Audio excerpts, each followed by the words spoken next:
djlonghairorig here in house. Oh, what's up, everyone? How are we doing? All right.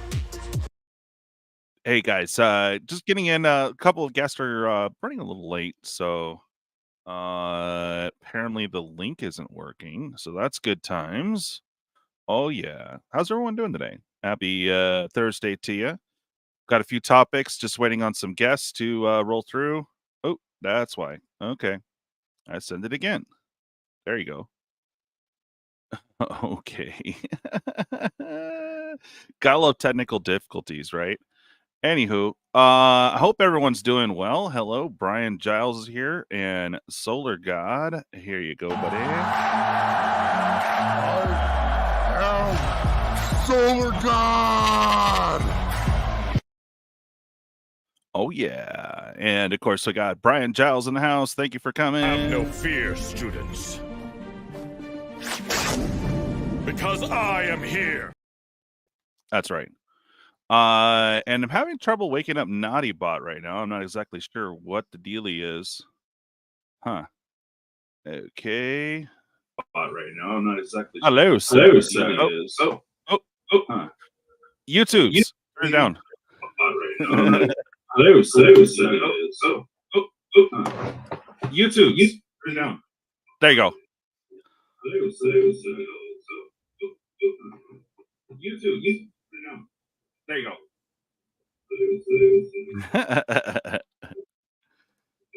go. Today's been a great start with technical difficulties. Amazing. I sent out links and I forgot to send the stupid the invite here. And I'm like, bruh. Man.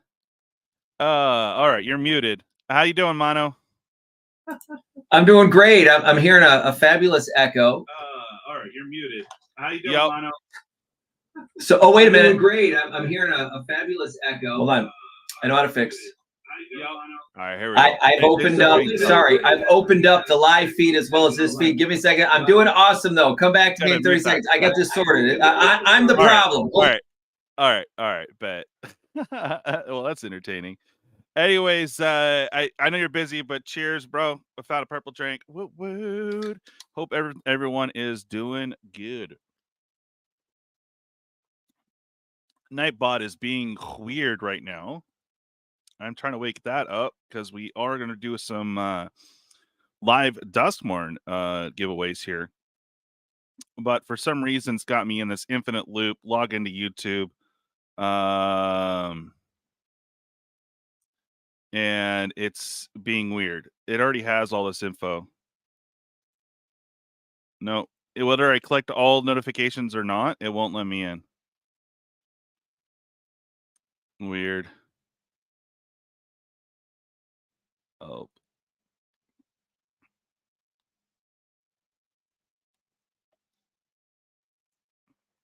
I don't get it. All right. So, yeah, welcome, K-Torque. Brandon, how's it going? We might have to go old school on the giveaway, so stay posted on it because NaughtyBot is being naughty. It will not let me log in, period. So I guess I have to clear all my cookies and do all the things.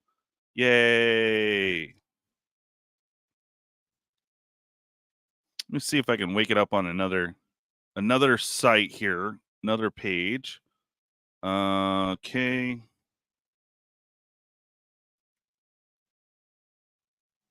Nightbot.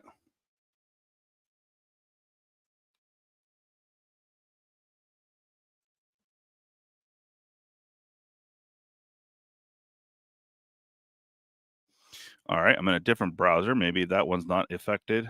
I don't know.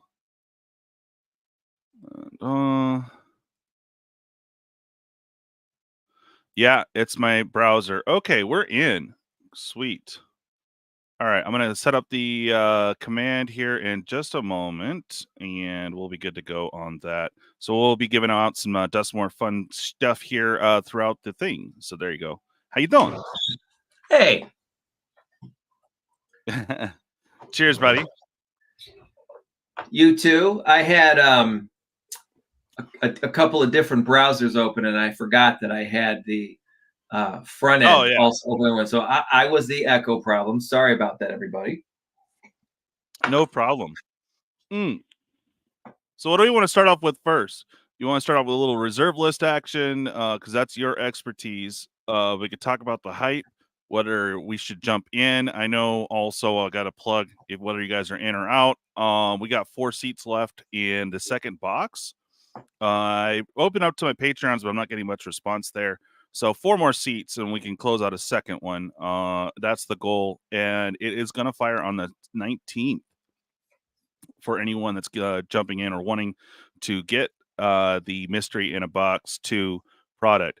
So the 19th, we're not sure what time it fires, but I'm trying to get all funds in hopefully tomorrow, but the worst, the like Saturday, Sunday. That way I know everything's going to clear for Monday and we're ready to go.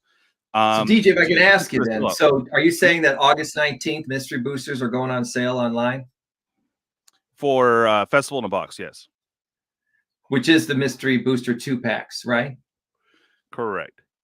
Okay, and that's the 24 packs per box? Correct. Okay. Hey, there's so many moving targets, these days. Oh, right. Right. And then is it going to be at secretlair.wizards.com? Is that where people go to buy them? Correct. I don't think it's up, but because they're gonna post it and just hope it sells out. Secret. I don't think it's up there right now, but they're talking about it for sure. Secret Lair should be the spot. And do they have anything on the mystery? Let's see here. A bunch of advertisements. Woot. Their screen.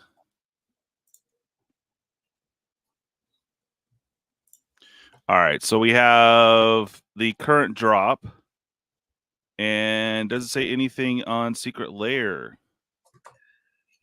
Because I read somewhere that it was supposed to be for sale on the Secret Lair. But then the same thing today. I went and looked and I didn't see any reference.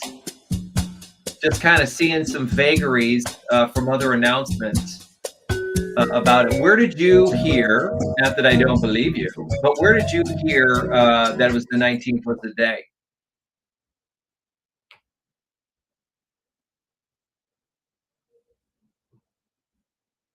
Did we lose your mic?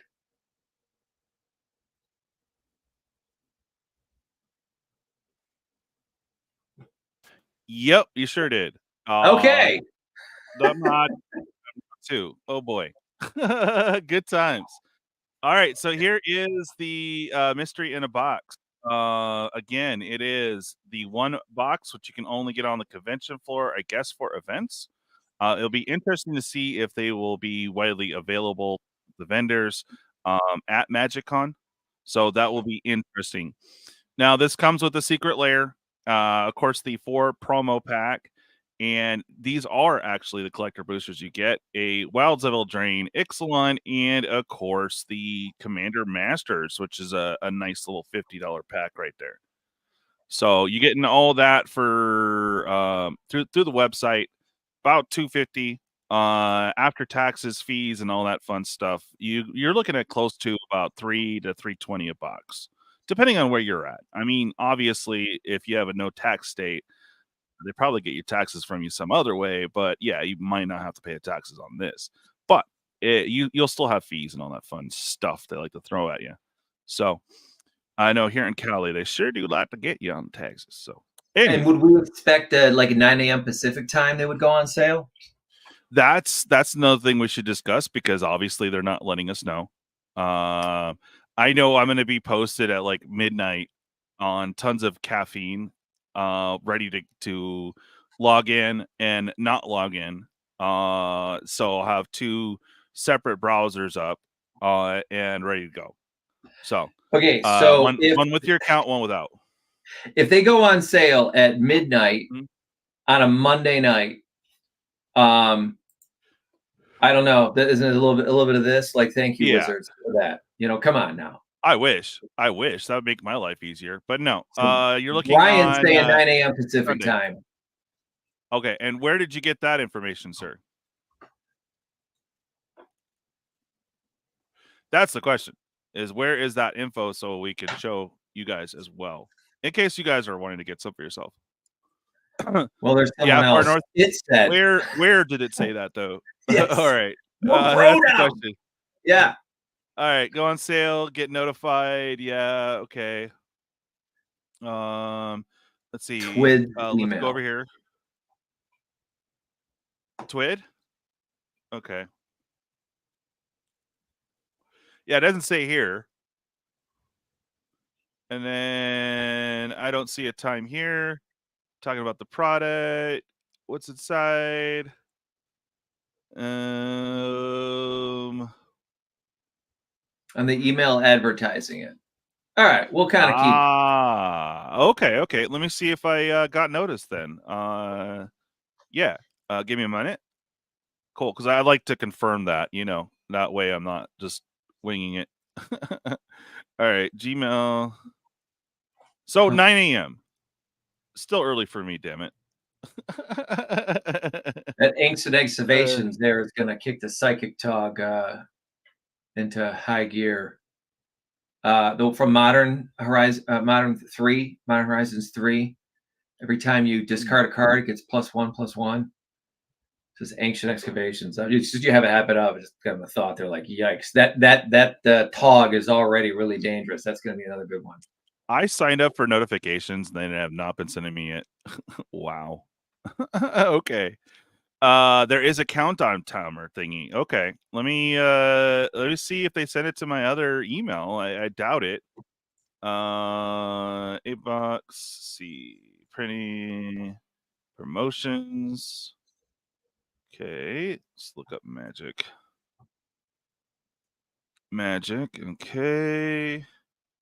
No love for me, man. They told me no bueno. I'm not getting any emails either about it. I'm checking to see if it went to spam or something. Let's see. Maybe one of you kind sirs can forward that email over to DJ. Yeah, because no bueno. All right. Okay. Now just the usual spam here. Inbox.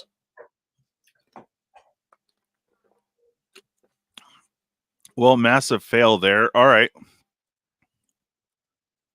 Goes along with my day. Woot. Okay. I just signed up again. Let's see. I'll get it in my I'll read. I don't know how many times I signed up for this. Like, bruh. Here. While we're looking at these two cards, you got up this Angel of Light. I mean, how amazing, right? So our Sarah Angel is 4/4 with Flying and Vigilance for 5. This one is 3/3 Flying Vigilance for 5. And so that's awesome. I mean, I hope I pull that card in like every pack. Because the 3/3 Flying Vigilance in today's day and age for 5 mana, totally broken. Yeah. Who agrees to put some of these cards in there? Like, come on, people are gonna start ripping these things up online. All right, Juggalo said that he sent the email to you. Okay, cool. Thank you. All right, it is a screenshot, but here we go. No pertinent information is there. Is it showing anything? No. All right, bear with me here.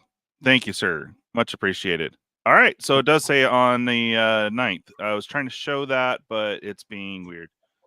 All right, there it is. You can purchase it $249.99 on magicsecretlair.com. Or you can attend Vegas and pick it up at the official store. So they will have it there at the MagicCon as well. So I guess Thursday, if we miss out, we can get it. But all right. So, and this is being small, so I can't really. Oh, I can get that. Hold on, let me see if I can get a bigger picture of this.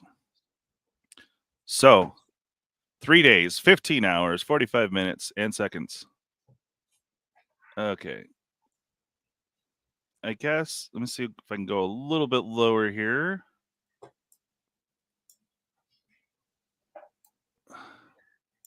There we go. Okay. Now I can get a screenshot. Woot.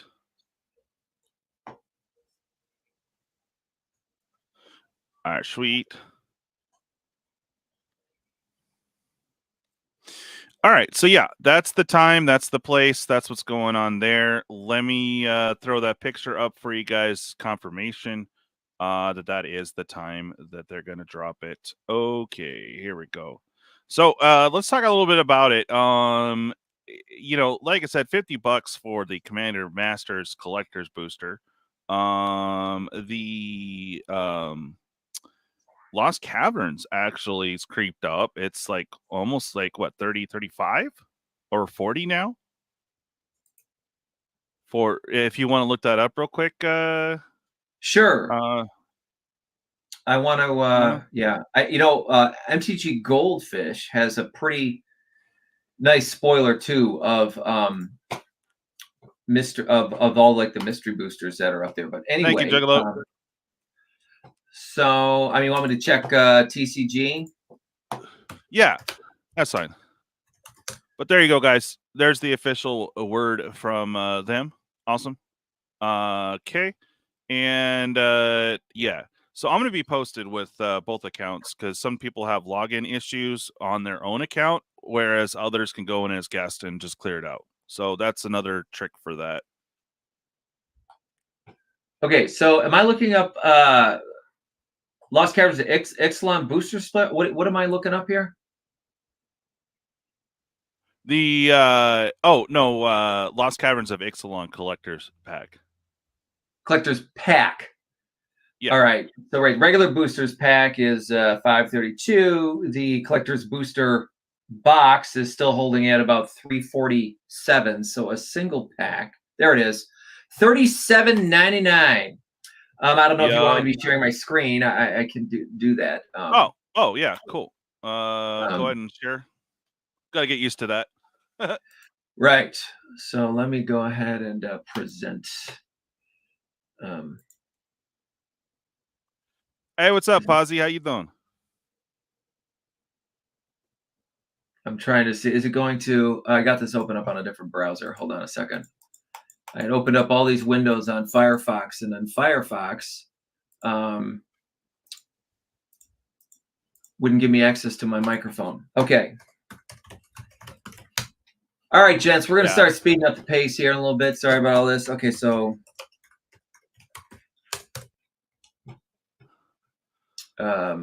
right. Gotcha. All right, cool. I'm going to go back to this and get myself presenting. If you guys are tuning in, we are doing an active giveaway during the stream. I finally got NaughtyBot to work, so here you go. It is hashtag Dusky Road. You can copy and paste off of that. It is in the chat. Okay. All right, here we go. So like we said, for still got 336, right, for the whole thing. But then you wanted a pack. It was down here a little bit, and I saw it was 37.99. So here's a regular set boosters. Why are you go not best match? Go up. Go up. Best match. And go by high-low. Okay. So let's get ourselves down to the $37. Yep. Booster pack, $40. That is the Omega Collector Booster Pack. Oh, so true. That's the retail version. Okay. So if you click over to the next page, maybe. Yeah, I just want to make sure I scrolled by here real quick, right? I want to make sure I didn't miss it in here, but it's probably not that much money. 89. So, all right. Wow. Page 2. Right. And collector's booster pack, $7. No right? way. No, that's not right. Let's that's some tomfoolery for sure. Yeah, so about the same. What's $6.99. LCI? Can we yeah, find that $6.99, dude? Like, what the hell? LCI, Lost Let's go Cavern. down. That is okay. Yeah, Yeah, let's go 37.99. Yeah, I don't know why it said. Just scroll down. Yeah, I gotta see this. Yeah, okay. Oh, what's that one?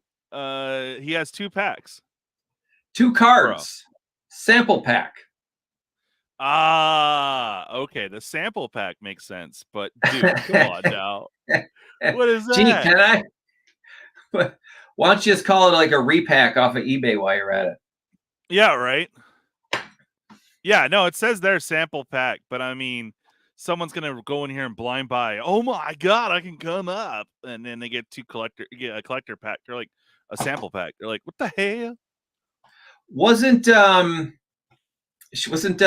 Ixalan have a Sheldred? Wasn't that one of the big grab cards out of this? No, set? not Sheldred. No. No, Cavern and Mana Crypt.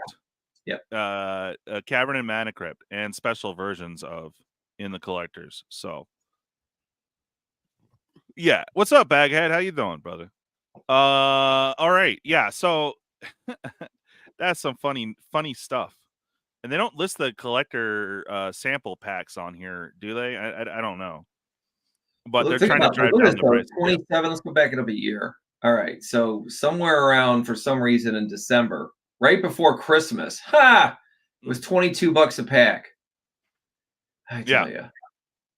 It's because of the crypt chance, you know, that always drives up the price. So there's a crypt in a set, you know, people go crazy buying it until it drops down, and then people think later, oh yeah, there's a crypt in there. Let's try it. Let's go for it. All right, let me back out of that. So a crypt chance in that, right? We have Commander Masters, which is roughly about $50. And then you have a Wilds. I'm not sure. Wilds is up there a little bit too, I think. Wilds. Grabbing that as well. Wilds. Oh, you're already up. Oh, you closed want, it. Wow, I just got myself some sticker shock. So Collector's Booster display case is at $1,364. All right, so boost. Actually, it's not terrible. Booster display $79. Let me go ahead and I'll just present again here, so you don't have to listen. Y'all can see for yourself.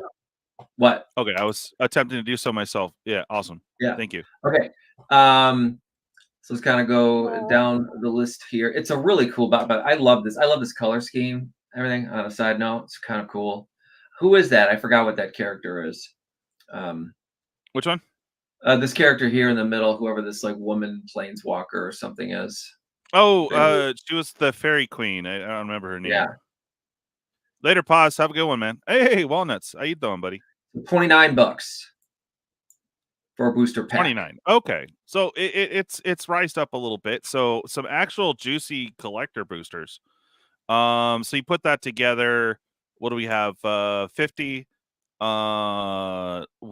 We'll say 35. All right, for the other one, and then this one roughly around. Oh wow, they want $30 pretty much. Okay, so 30, 35, so 65 and 50, so 85 in collector boosters. That's pretty much on the low. If you could find it for that, cool, go for it. The secret layer, they always charge $40. I don't know if it's worth that, but okay. So there's 90. The promos, can't really put a price on those. Can you? I don't know. They're not like big card promos, right? They're like, let's see here. I mean, Ponder, it's been reprinted the ground. Swords to Plowshares, it does look cool. An interesting planes, and that Rosewater test card. This in what set you're looking at? This is the mystery. Here, I'll put mine back on here. Bink. There you go. So yeah, you're looking at Ponder, a fancy Ponder. It's okay art. You got the Rosewater card, the test card. You can't play anything. The interesting Swords to Plowshare, and of course the planes. So I don't know, maybe 20, but these are gonna drop because a lot of people are gonna buy these. So that's a good question. Pack wise, there you're sweet. Now the box itself, I remember the old one creeping down, but it, they started selling the retail, the convention, then the new updated convention, and now we have this one. So initially, I think it'd be worthwhile. I think so. We might see this if it gets sold out.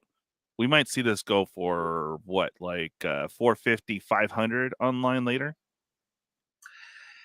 I look, for those of you who've heard me talk in the past here, right? Like I do collect, I do spec on cards, and I try to, buy and sell some things. I missed the timing on Bloomburrow. I should have sold everything 2 weeks before it released. Everyone's like, screw that set. But in this case, for the mystery boosters, I think I get boxes of that. I'm opening them up. These cards are just neat. Yeah, these cards are neat. For it to go 320 to 450, like that's not enough. And I'm more in the business. I'm more in kind of like the vibe of trying to pick out cards that truly go up in value for a reason. There's this sort of, and then my own morality. And by the way, I'm a pretty amoral guy, but my own morality about what's happening with Secret Lair these days, right? We're like scalpers are just grabbing packs at a time and then instantly putting them on eBay like the same day for triple the price. That's not cool, so there's an element to it. But I just think these cards are, a lot of these ones, they're really sexy, and they're all reprints more or less, we know that, but they're really cool. I say more or less because we're now getting these arena cards, right? So are they really a reprint? Right. And what's funny is last week, we said that the illegal cards, we knew they were illegal because the question mark on the side, except they all have that. So now it's the acorn stamp. Okay, so it'd be the acorn stamp, which is stamped where? On the card. Like instead of the question mark, it'd be an acorn there? Yeah. I'll show you. Here we go. There's the card you want right there. I'll try to blow it up a little bit. So is the acorn there in the bottom center? Yep, right there. You see it? Okay. Now scroll. Let's see some non-banned cards. So those are no good. Because all the conjuring stuff. Oh, so they got that. Yeah. Well, I'm just going to scrape off the acorn then and be like, it's legal. That's right. Yeah. Yeah. I'm going to play that. I get the Power 9 now. My deck, I got the Power 9. That's easy fix. You got Thassa's Oracles. Sell your Thassa's Oracles. I bought one a while back and it went up like quadruple the price. I hope I can still get rid of her now that we've seen that one here. Because they're going to be a white border of her, or I forget if she's getting that or the future sight treatment. There's a big difference between people who buy these to open and play with them and those freaking scalpers who do crap like that, flip it the next day on eBay or TCG Player for triple the price. Exactly. And that's what might happen. Now, you can't buy 5, so you can only buy 3 of these at one time. I mean, I think there's a difference too, even for people that just want to buy it and never open it and truly just hold it, right? I mean, that's like part of your collection, right? People got our backdrops, you've got boxes in the back, you just want it. That's fine too. But like, yes, to your point exactly, to just get it and instantly throw it back on eBay, that's like this StubHub crap. Right. Yeah. So, hi TCG dude. Does he want to join us tonight for a little while? I sent him a link. I'm surprised you don't see Dan either. He must have got a much needed nap in.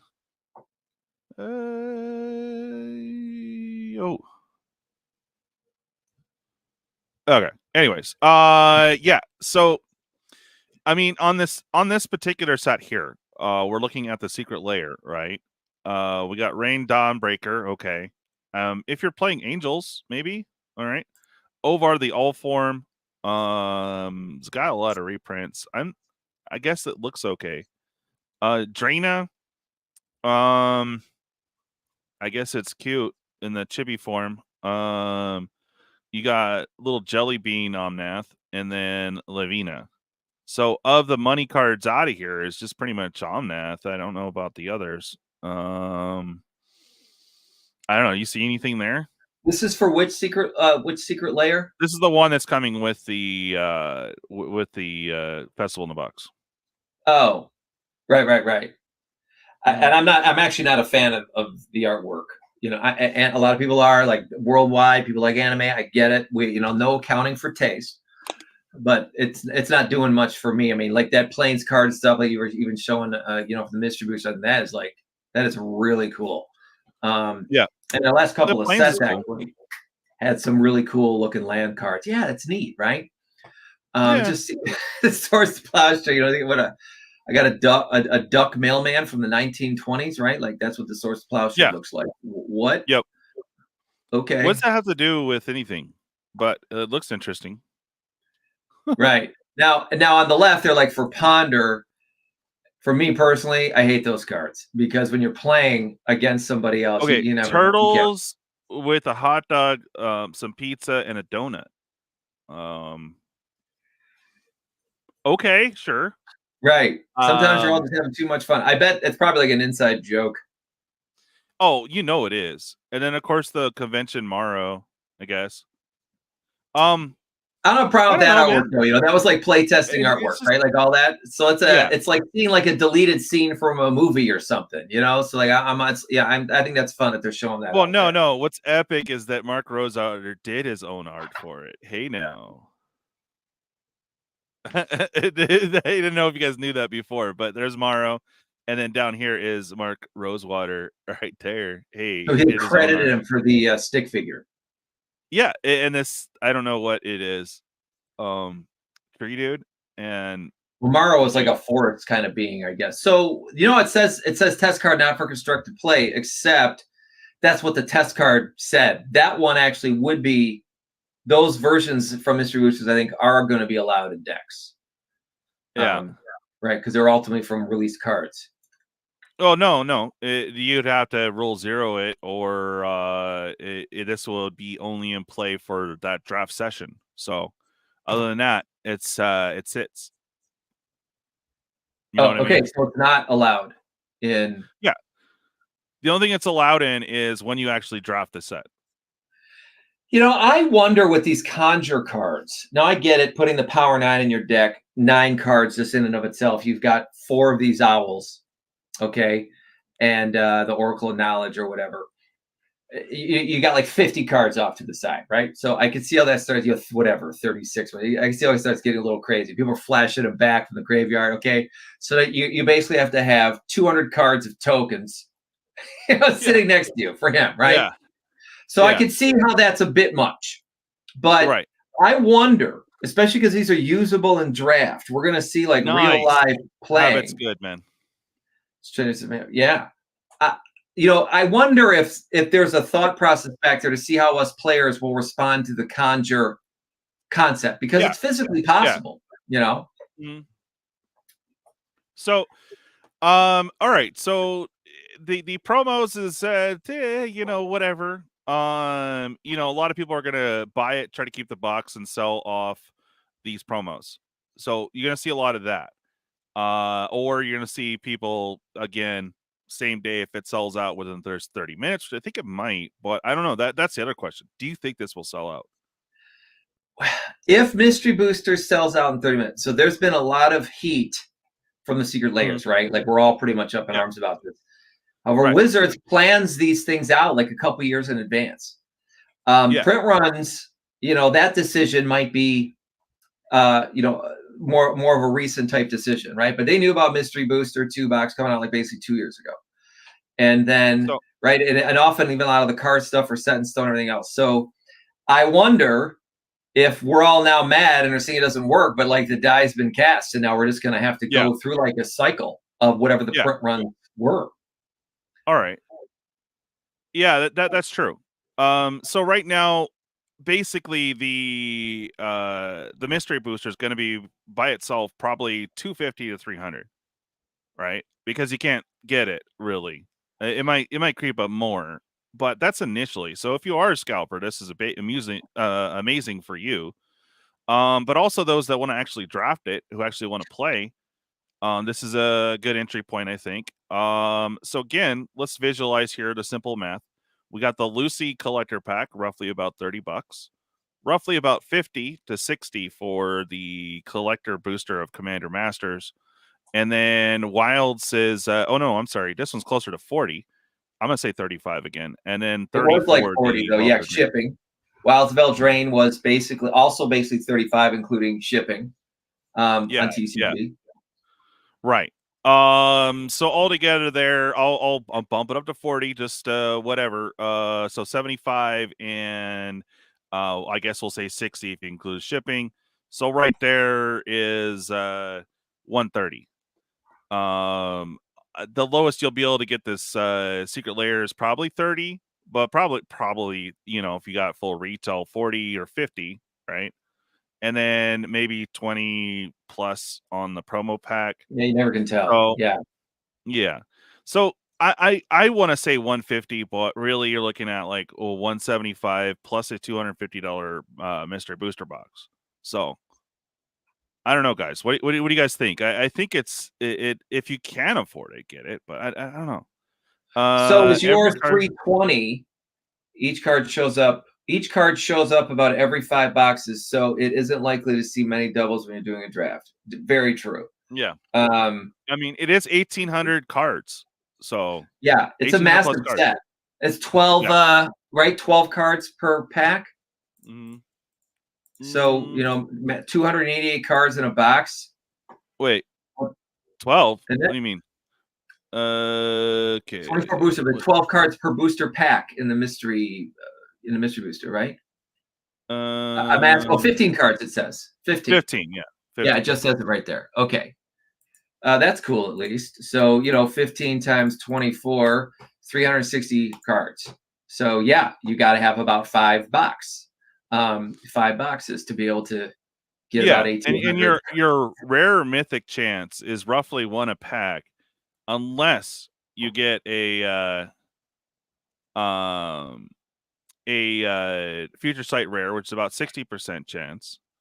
40% chance in the white border card. So potential of 3 rares or mythics max, right? And there is a chance. Now, it doesn't say on the foil. No, it says less than 5% of future sight frames also appear in traditional foil. So those are going to be the chase cards there, is the future sight foils. They're going to be very rare to hit. But, I mean, there's a lot in the future sight set included too, so that could be a common or uncommon that your 5% is banking on. So these sell out in a half an hour, whatever. They sell out day 1. Yeah. I've also read that they're supposed to have these now, also stacks of these in MagicCon in Vegas, right? So there'll be another bite at the apple in Las Vegas. Right. I would say for anyone who's looking about this from the financial situation, yeah, if you're looking to get these boxes, buy your 3 or your however many you can afford. I would instantly pop them and watch the prices like a hawk, and then sell them right away. Yeah. I don't, because since they're all reprints, you know what I mean? Like I wouldn't hold on to these for a long time if you care about the money, you know what I mean? But if you like them to like hang on to, which is what I'm going to be doing for most of these, that doesn't matter. But yeah, if you're thinking I want some money, open up. Don't hold on to the box. Just open it immediately and go.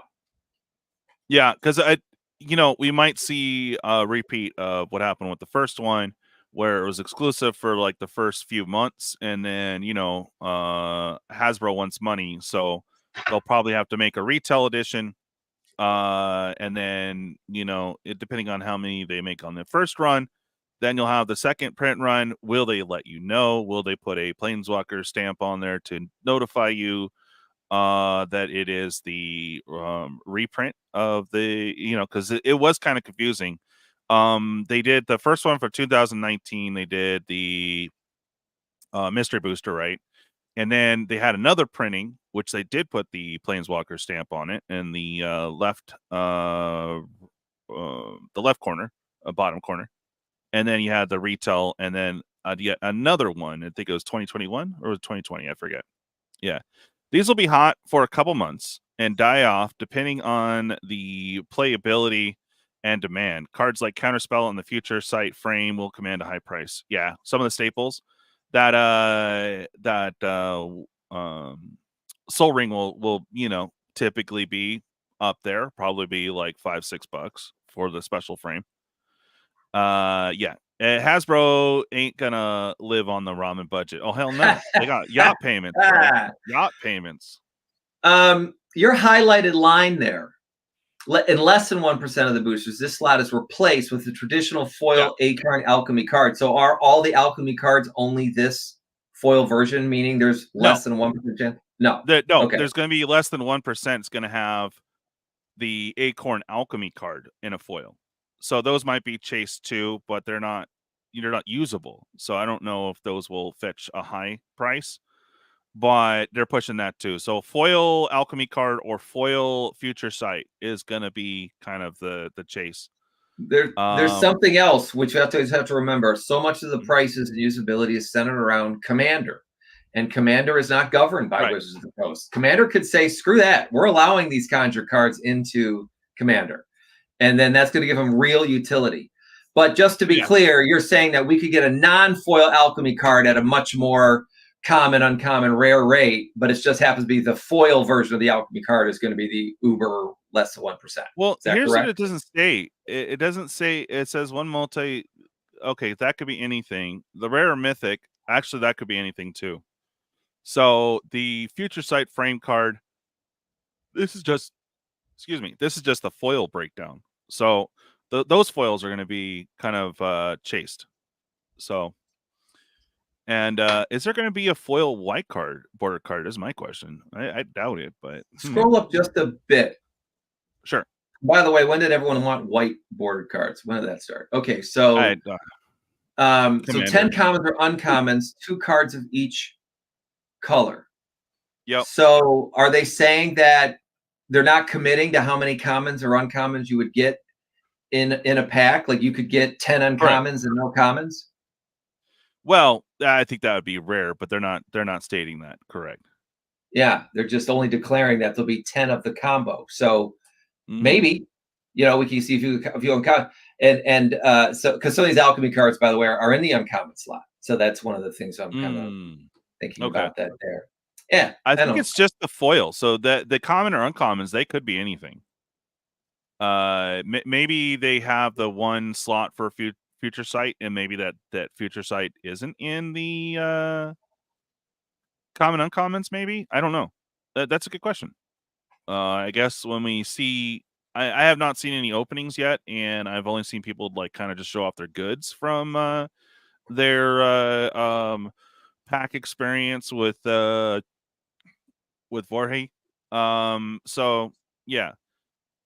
So there you go, guys. I think if you can jump on it, but I think you're right too that just crack them. Like don't.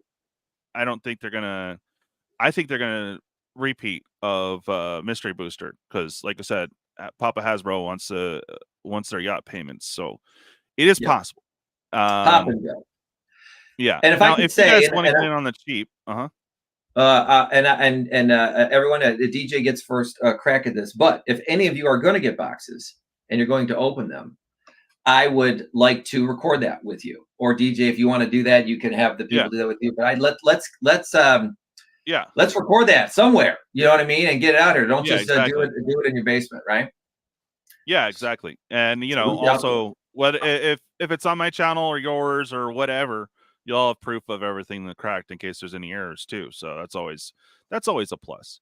But yeah, if any of you guys want in on the cheap, I do have a second battle I need to fill before Sunday, and there's 4 seats left. I did put this out for my patrons. I haven't seen much response on it, but again, it's gonna be firing off Monday morning at 9, so I need to make sure all the funds in are at least by Sunday. Like but $30 or what was it? It's $40. $40. You're getting 3 packs. You keep. Battle high and low. The high is going to win the secret layer. The low is going to win the promo 4-pack. And in the middle, if you don't win high or low, you will be spun off. We'll probably start off with the Lucy, then the Wilds, and then of course the Commander Masters. 3 different winners. So you have a chance to potentially get a collector pack as well. or one of the promos, the promo pack or the secret layers. So it's $40. Pay the shipping along with the other stuff, but we just need to get that 40 in. If anyone's interested, there's only 4 seats left. And then if anyone wants to work out a deal on mine, if I'm able to afford it, I do need a little help towards it. So I might get a 3rd box just to crack. So if anyone wants in on that, let me know. But yeah, we got to fill those last 4 seats for sure. So if anyone wants in, let me know. Yeah, Asbro, I'm eating ramen. I'm doing it in a yacht beach. That's right. Far north is a good point. Supply tie for the first year to drive people. Yup. To play events and open it up to more supply. Yeah. So probably a year. Like you said, this might be more readily available, but they kind of did the same thing with the first mystery booster. They didn't really push it too much. It was just available at the things, and then of course they had it on one of the MagicCons, and then another MagicCon, and then the third, and then it dropped hard. But if you look at prices now, they're still about 200, 250 for the original, depending on which one actually, of the convention booster box. So yeah. DJ, were you saying with the 320 estimation would be for that whole pack, for like the whole festival, or do you think that's just the mystery booster box portion? Well, I'm in California, so that's why I have it priced at 320, just because taxes and whatnot. And then of course I'm guesstimating it's probably be closer to $3 a box after all that. You know what I mean? So 320 roughly. We got to get somebody in Florida to start buying, and then there's no sales tax. Thank you, Disney. That's right. Yeah. Yeah, that's right. Yeah. What's up, Michael Studebaker? Yeah. So I guess we'll move on from here. You're gonna try to be posted too, Mono? For as far as the box? Yeah, I'm gonna be there, bright-eyed and bushy-tailed, to try to score. I'm gonna try to get 3 boxes out of it. I'm not going to buy more. Yeah, I mean, it's basically $1,000, you know, I'm not going to do more than that. Yeah, certain things haven't come through for me, so I don't know if I'll be able to get that 3rd, but I do want to close out at least 2. So, yeah, I got to figure that out. Yeah. But if I can get a 3rd, that would be sick. But I doubt it. We'll see what happens. But hopefully we can at least fill the other 2 boxes. We have 1 already down, and then the last 4 for the 2nd box. So cool. If you guys want in, holler, please. We're trying to close it out, and then we'll be good to go. You guys will get some mystery booster and some chances at some other fun loot for sure. Anywho, moving on. What's up next here? We got the reserve list. You've been following this a lot, Mono. And has there been a slowdown in reserve list buying and vintage? Sure. So this is it's a great topic. And so for all you who are still hanging around here with us here, I think we are in a amazing period. So my partner Thalid on our show Mad Magic says we are in the accumulation phase. And one of the things what that basically means is prices are down and it's time to buy, accumulate, right? The thing about accumulation phases and these sort of phases in markets as they go, they're generally not like 2 weeks at a time, right? And so when the prices go down on these Magic cards, like they can stay low for 2-3 years. It's a long time to throw out hundreds or thousands of dollars on all these cards. You're aggregating, and you're just literally sitting, and then one day you wake up and they're worth a ton. For any of you who aren't super, can I present something here, DJ? Yeah, go ahead. All right. For anyone who hasn't read this before, I have actually read this like 5 times. I think it's such a great story. So on MTG Wiki, there's a thing here.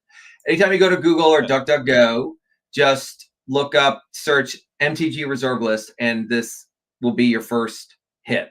And it has the whole history of how it all came to be, even like some like the backroom dealings and things like that of what happened with the entire reserve list and how it kind of got off to like some touch and go areas. Things were on the reserve list and fell off. They added some things back in a couple of these times, and then basically they said we're never adding anything ever again. And then lastly on this page, it lists off every single card that is on the reserve list, you know, from every set.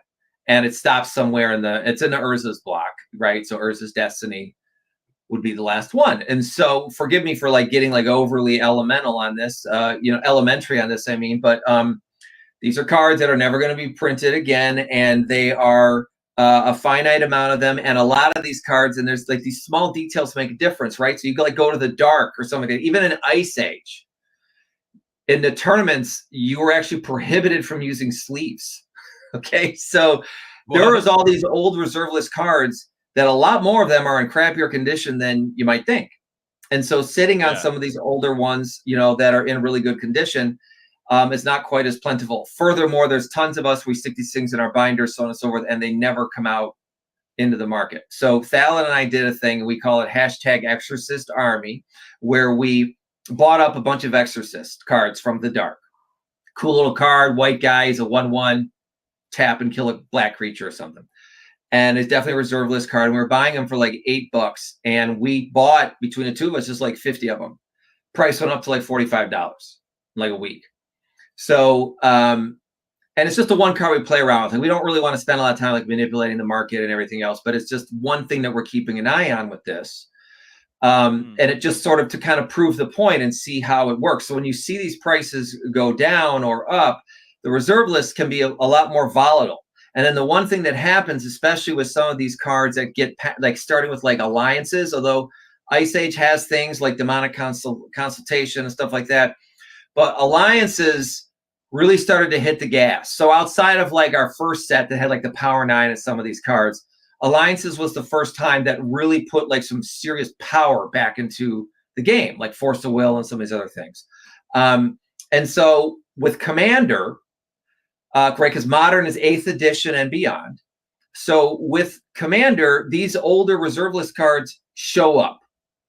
And so if you ever want to speculate, or if you ever want to earn money on your reserve list cards, you're always going to be looking at the new sets and thinking, what is here that now could go with a reserve list card, and then the price could skyrocket. Now there was Thal and I talk about a pseudo reserve list, which is foils, like there are early foils, like from the Urza's block and stuff like that. Even the uncommons are really rare. Like you would get like one or two of like a box, and you wouldn't know which card it would be, right? So like the Final Fortune foil from 7th edition is $3,000. Okay, I mean, they reprinted that card, 10 times, but it's still worth that much money. But anyone thinking that the reserve list is going to die or whatever, it's not. I think that, and I don't see anything in the future that is going to have the reserve list get reinstated. I think these things of tightening up supply on secret layers and stuff like that, or maybe making artwork that becomes unique to a single secret layer, is kind of a compromise for the collectors. But keeping in mind, I don't think that they've officially said that a secret layer artwork will never be reused, right? But it kind of, ebbs and flows with the market, TCG. So, TCG. So it's... I have a prime example of that, actually. Yeah. Squirrels. Every time a squirrel set comes out, all the big key reserve list squirrel cards like Deranged Hermit spikes, and then on to the next commander set or next set of precons, and then it goes back down. Same with Eldrazi's, right? Like not Eldrazi's in reserve list, but just in general. Those will spike up next time they have a major Eldrazi set. So next week, Mono, one of the topics we should talk about is maybe specking for like me. I like tribal decks, so like I'm always about kindred decks like all the time. So we're looking at spirits and horrors. We should look into that next week. Like see spirits if any of and those horrors. You talking about like booze and hookers? What are you talking about? Yeah, right. No, you know what I mean. Spirit, yeah, right. Spirits and horrors. Yeah, I think that should be the title. But yeah, it's something to do next week. But I think that'd be kind of cool. But yeah, squirrels, they pop up. Big certain cards, especially anything green. You have what's the one? It's a green card. Survival of the fittest. That one jumps up. So on and so forth. Yep. Oh yeah. Yep. Thought exactly. Yeah. I mean, here All we right. are, right? 250. Now this is Card Kingdom. I mean, their prices, they're okay. But TCG does have it a little bit tighter. But speaking of Duskmourn, there's an active giveaway going on right now. It's hashtag Dusky Road. Just copy and paste and put that right back in chat. There you go. Dusky. Caustic's smooth talking naughty bot already. That's what you got to do, bro. That's what you got to do. Anyway, so yeah, just that regular spikeage of depending on what the new set has, we can see a little bit of growth there. But maybe it's just hard times. But I'm seeing a lot more collections being listed, so that is a concern. Because usually these are held on super dear tight. Like, do you think it's out of Magic or do you think it's just economy? Because you see that happen all the time. People have to sell their cards to pay their car bill or mortgage or something. It is. Once upon a time in my life, I sold off all of my dual lands for about $80 to $120 a piece. It was back 2000, maybe 13, 14. And then I was actually gifted a collection from a buddy of mine. And I got a whole new round of dual lands, and if I can fight it, extra bios. Yeah. So, but to answer your question, I actually saw a random article that I thought was fascinating. It was an opinion piece, and it was designed to be kind of clickbaity and snarky. And basically, the title said, "Stop keeping prices high for me," is what the title said. And I was like, "Oh, that's interesting." Okay, and so I read that, and basically what they were talking about, I had lots of data though, is that they said that a credit card debt in America now is at $1.14 trillion, and it has really exceeded many billions since the previous quarter. That they keep metrics on this stuff, and the default rate of being 90 days or more past payment on your credit card is higher than it's been like since the even in the financial crash of 0809.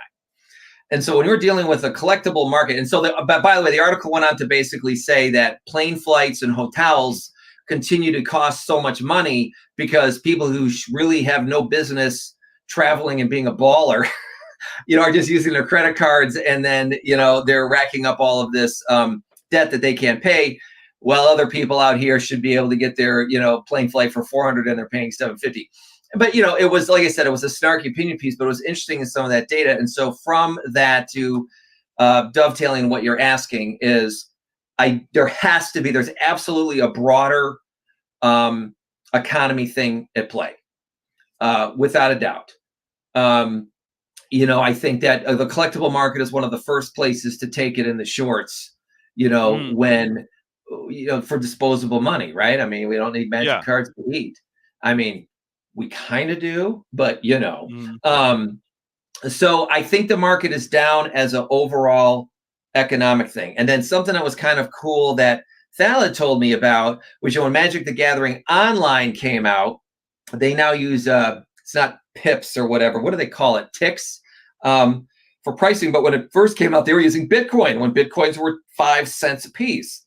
And so a bunch of people who played Magic the Gathering Online, and boy, I wish I would have. They went ahead and bought $100 of Bitcoin, right? Oh boy! So they bought 500 coins, and just so they'd have some of it, so they could trade their cards at MTGO. And all of a sudden, these 5-cent coins were worth $50,000. And so we had these Bitcoin millionaires. And so what's kind of funny or interesting about that is that there's actually a disproportionate amount of crypto millionaires who are Magic the Gathering fans, players, collectors, specifically because MTGO is one of the first places of utility for the Bitcoin when it first started, right? That's it. Just by de facto, they started, using that, and they had their own issues. There was some MTG Mountain or whatever they call it that had a big hack. Bitcoin has its own histories. I think it's fascinating, but I don't want to get too tangential on it. But I think you get a lot of these tangential. Yeah, it's a big word for mine. That's my new thing I'm saying. Wow. Too tangential. Wow. but these there's so much money from the Magic the Gathering players because of these Bitcoin people. Like there's a heck of a lot more than you think. Like not all of them had $50 million, but there are like several thousand people that love Magic the Gathering who all made 6, 7, 8 figures off of Bitcoin, like on accident. Yeah.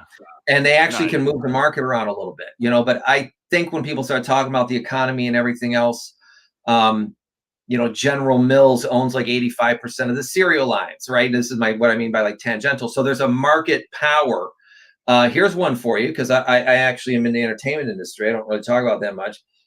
But 4 companies on Earth own and control 80% of the media.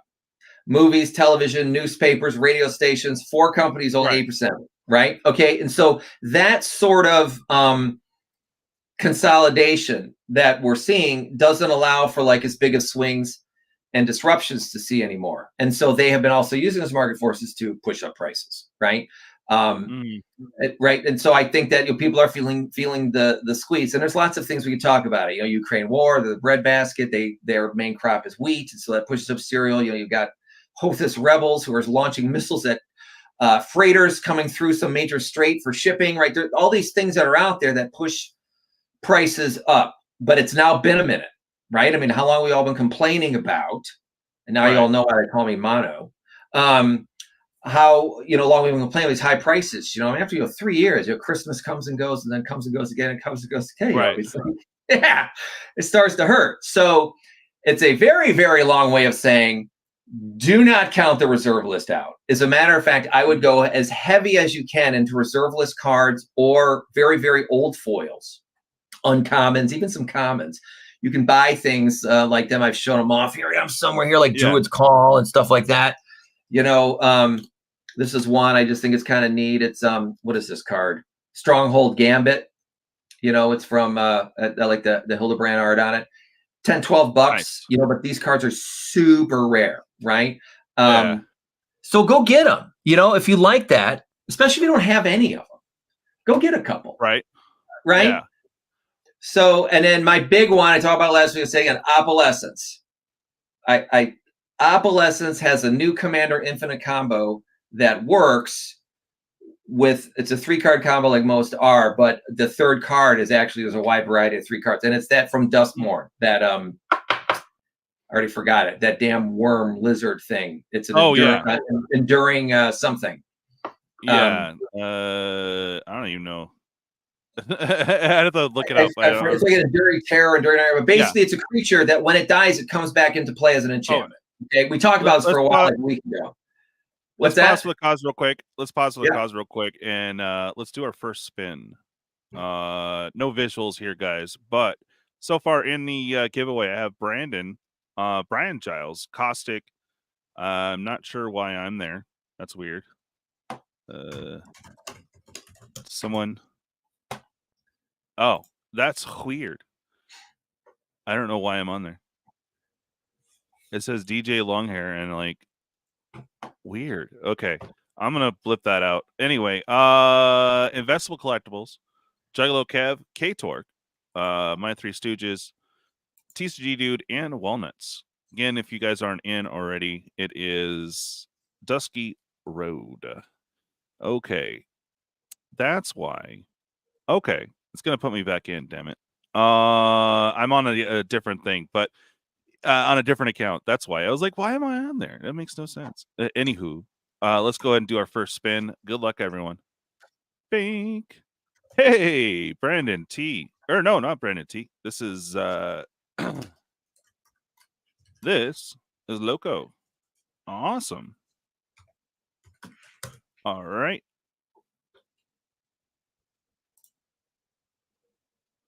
Cool. Congratulations.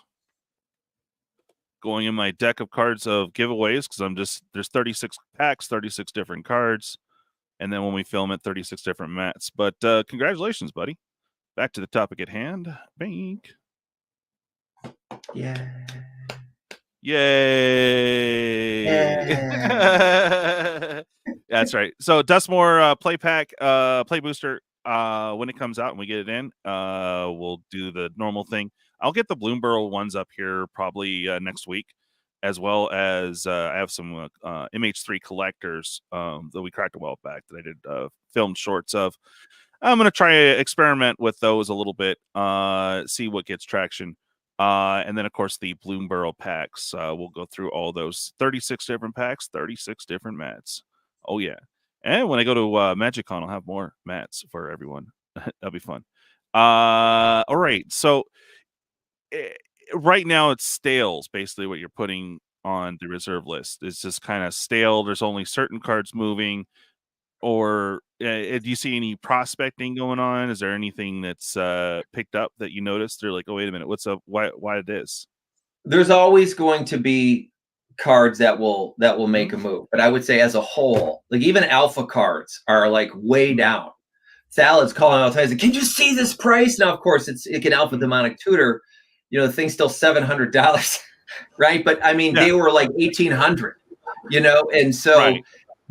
Percentage wise on things like that, but there are these, like I would look for a reserve list card that was like $5 or less. There's some reserve list cards that are like $2. I'll give you another one. Squandered resources. Go get, because we got all these old cards, right? So here, let me go ahead and let me pull this one up. That's a great old card. And I'll tell you why we like this card. So it's cheap. And did you share? No. I'm sorry. Squander Resources actually just went way up. It was actually like $3. It was something that was a hit from Thallid. It was $2, and he said buy that card. It's not like 40. I'm seeing it actually are used on eBay. I don't know condition. 20, 30. No, I'm talking about Cadaverous Bloom. It's another great card from like Visions of Mirage or something like that. Let me see if I can find. Hey, this. Dan. Hey. Hi, Dan. How's it going, Mana? It's going great. We are shooting the shizzers. Here we go. All right, let me go ahead and present this card. So this is an example of a card that we would normally like to get and why we like it. So here we are. All right. So here's kind of X out a card in your hand, add 2 black or 2 green for your mana pool. All right. So now it used to be back in the Mirage days when you would exile something like that was basically it, right? Like when Exile first came out, it was designed to be like it replaced the term removed from the game, to use, you know, less words. Exile is still really close to that, but there's now ways with there are plenty of cards, right, that now kind of let you interact with the exile zone. So it used to just be put it back in your binder, but you know, now it's just like this other area. And we've now seen so many ways for people to be able to grab massive cards and do everything else. And so you start getting a lot of mana. So why we like something like a Cadaverous Bloom as reserve list, it's only a couple of bucks. And back when Mirage was out, like still sleeves weren't being used that often.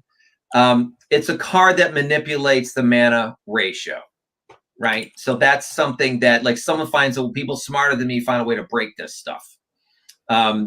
When you're staring at cards that can now, I'm going to dump my hand and get another, 14 How mana. much is it going for right now? Yeah, let's go ahead and take a look at TCG on that. It's cheap. I think I picked one up at like in a bin. I don't know. I keep typing in squandered. I need to get it. This card, by the way, was broken in Mirage when it came out. They restricted it. And then they banned it. So here, let me go back and do another one. Actually, I don't know if they ever banned it. They maybe just restricted it when it was out. So here we are on TCG, $2. Now they're saying $6.39 on near mint. It's actually going up a little bit. Now something else on TCG, and a lot of you. Hey, Tom. What's up, Tom? You have a video for Tom? Hey, Tom. I don't. We got to work on that. I have a backlog. You need a video. I know. I need like an editor and like a few other. Yeah, I need like a gazillion editors. Then I can actually put out content. It'd be amazing. But I'm just a one-man shop here, bro. Right. You got 2. Sometimes DJ and I are fighting over who gets to press the video button. Yeah. Stupid!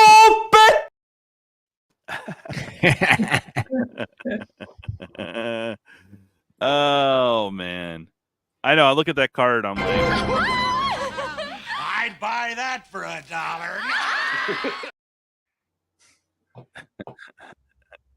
yeah, I need that card. If I have it, I need another one. Damn it. Can you put it? Can you put the screen back up here for a second here Yeah, on sure. TCG? Yeah. So look what's going on. Which card is with this? This is the Cadaverous Bloom. Yeah. Right. So near minute saying 639. Now a little trick. It's a kind of. It's not. I'll say it because we're all here. A lot of people do. A lot of people know this, some people don't. Basically on TCG, buy light play. Light plays are like near mints. If you follow the MTG finance thread on Reddit, which is another great one to go look at, the TCG sellers are talking all the time about returns and fussy buyers and everything else, and they just declare it light play because they just don't want to they don't want to deal with it. And light play will be like 20% higher or so, right? But this is also so coming up here. But look what happened with the price. I mean, it went. So it's gone way down. So what do we have here for our actual listings? These are moderately played. Let me get my filters. Let's go ahead and just go back to our lightly played. All right, so $3.99. All right, so a little about $5. So I'm just saying if you're looking for something, and that's what we were saying earlier, like these $5 reserve list cards that have something that can be that look interesting, right? Something about it is not just some flying creature, right? Like there's something that can manipulate the fundamentals of the game. That's what I always keep thumping when I talk about looking for cards. And this one in particular was broken when it came out. People were calling it Necro Bloom. People were using Necropotence, and they draw a bunch of cards and then dump all the cards and give them, and they were drain lifing people in one turn. That was how they were breaking it. Because then you would spend all that money on your Necropotence, right? You'd spend that life, but then you would drain life somebody, you get all life back. And like that's how it was busted. And now with recursion being, and dredge decks, everything else being just so commonplace, it was a lot harder back then. The cards didn't exist. Dumping half your deck into the graveyard, like who even cares? There's plenty of cards that'll throw all that stuff back in. So that's our thought process when we're looking for reserve list cards, and guys, it is some of the cheapest I've seen in the past several years. The COVID spike, of course, put everything way up. But even after that, like there was always a pulse somewhere. Like I said, alpha cards, dual land revised seem to not be moving. Those things are like oaks. With of course beta and alpha and unlimited, also being worth a ton. But for the dual lands though, but everything else is really seeing a big slowdown. And so it's kind of what you all want. Like you don't want to wish anything bad on these sellers or anything like that. But as you said, DJ, eventually people got to eat. And the prices start creeping down. So I know there's a lot of people that have a lot of hate for the reserve list. And look, I think as time goes on, less and less of these cards have really any place, even in Commander, right? With the power creep and everything else. But the older cards also had things that screwed with the mechanics of the game in a way that was not foreseen. And now we have 25,000 cards and now they're there. So it's like a lot of these older cards are underpowered, but there's a few in every set that like Wizards would never touch that again. Like it's way too overpowered. Like Reoccurring Nightmare. I did a whole video on that guy where it was just like a way to bring your creatures in and out of the graveyard, back forth, and they were just with the current cards they have now, they were sticking it in and play testing with it to see what it would look like, and like the decks were so turbocharged that they were like, "There's no way you touch this." So that's what you can do if you care about the money. But for people who do it right, like Thalid, he keeps buying new cards all the time, and he's always able to sell off. The ones that go up in value a little bit. He's just really good at buying low and selling high, and he finances his magic habit. He's not trying to pay his mortgage, but he makes his game cheaper. Hell yeah. Speaking of which, we were talking a little bit earlier about some MagicCon prep. Like, how are you preparing to go if you get to go? Now you're going, right? Well, you said it already. Spirits and Horrors. What? Oh, that too. Yeah, exactly. Horrors. Oh, Gotta, horror. Oh, right. That's what horror. To Yeah. quote my good friend Bender, blackjacks and strippers. Just give me the blackjacks and the strippers. We at least waited an hour to go blue for you there. Once more popcorn. What did I miss? Right. Was that Darkseid sitting there on one of the seats in the couch? No, that was well, I forget his name in Venture Bros, but yeah, that was kind of a The one with the jaw. Yeah. Lower lip, lower jaw, or something. Lower underbite. Yeah. That's right. Lower underbite. Yeah. That's it. That's the thing. Okay. Yeah. So prepping for MagicCon. So how do you get ready for an event, KJ Cowboy Dan? I know you've done a few festivals and a few conventions. So see, when I go to an event, like I used to hit up Comic-Con and Anime Expo all the time back in the day when I lived in Southern California, particularly before it was all commercialized. And I'm a cosplayer. I have to admit it. I'm a nerd. I'll cosplay. And so you're going to dress up in costumes at MagicCon? Oh, if I were to go, I'm not. Unfortunately, I won't be able to go this year. But I'm gonna hope for next year and meet everybody out there and get a chance to meet the group. But when I do, I like to cosplay. You know, I spend a lot of time thinking, okay, what kind of stuff do I want to come home with? So that's going to determine like where I'm going to spend most of my time. You know, particularly in the artist alley areas. If like depending on what I'm interested in, like maybe hit up a couple of the panels. Those are what I look forward to. Those are what I look for. And you depends, should and usually before all that. What's that, DJ? I was gonna say before you do all that, I know exactly what you do, Dan. Pumping on his pipe in his hobbit hole. Okay. Anyways, what were you saying, Mono? If Cowboy, if you're going to try to come home with anything, then when you go to these conventions, try to come home with a Liliana of the Veil cosplayer. Oh yeah, right. Keep her in my basement. Oh God, yeah. I was there. The first time he got filmed was the man slave Leia or Leo rather. Oh my God, dude. Someone dressed up as like Princess Leia from Jabba's palace, but it was a guy. It was a dude. Yeah.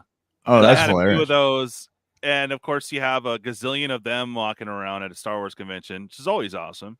I guess they had something for the others as well. And it was like they had the fit guy, right? And then they had a guy like my size, but a little bit smaller, obviously. Walking around with the dad got bod, full on beer gut hanging out, slave Leia. I was like, oh, bro, props to you, man. You get it. Oh yeah. I couldn't do it, dude. I couldn't do it. You seen? I don't care, but it's still. I thought it was hilarious. Have you seen the cosplayer that does sexy Jabba? That's impossible. Just trust me on that one. I'm gonna Google.com. Sexy Jabba. Walk around in it. Yeah. You do the Jabba from. It's horrible. It's horrible. It's horrible. If you find it, there's just some overweight guy with like the Jabba the Hutt look, and he's wearing a bikini, but it's horrible. Mercifully, I'm seeing pictures of Jabba with Princess Leia in front of him. So yes, I'm gonna quit while I am behind. Okay, well, I'll definitely make sure I post if I can find a picture of sexy Jabba, I'll post it to the Discord. Right, Thoth. Thanks, Cowboy. On that note, let's go ahead and do another spin from NaughtyBot. Oh my God, we just got raw real quick. All right, here we go. Good luck, everyone. Bink. Caustic. Look at that sweet talking actually worked for you earlier. Holy crap. Yeah, you saw him sweet talking him, right, Mono, in the chat? He was like, he did. He's such a nice, it worked. Oh, I missed Daniel Terry. What's up, bro? How you doing? Yeah, and I need a handle. Yeah, you should be on there. All right, I'm gonna make up one more, but big congrats to Caustic picking himself up a short and a Duskmourn play pack. Wait, there you go. You are now in the deck of the previous winners. That's right. We got 36 packs. 10 I have held back, so I don't have too much to play with now. But I had to hold back 10 for the promo. We'll have a couple other random ones, so I'm going to see if I can eke out one more here. Yeah, I can. All right, sweet. All right, we'll work on that. Anyways, carry on, sir. A buddy of mine, speaking of getting ready for MagicCon, there's an LGS near us that has like a WW, well, that's it, WWE, WWF, like championship, like boxing belt. And it's really bad. It's like up in a case, right? It's like really badass, right? With all the gold, everything, it's super gaudy. Anyway, it looks like my buddy, who's like 61 years old, has convinced this guy to let him take it to MagicCon. And he is got a couple of our... what's that? That's our boy. He made the belt and everything, and he was hauling it around. That's oh man, Brody Alfonso. If it's the same guy from Canada, right? You catch these collectible stores, right? And they kind of show up with these things. Oh, and, okay. Yeah. Right. So maybe it's the same one, but maybe it's just one of these, old WWF belts or whatever. And he says that he wants to basically like Macho Man Savage glasses and get like a old Ric Flair type scarf.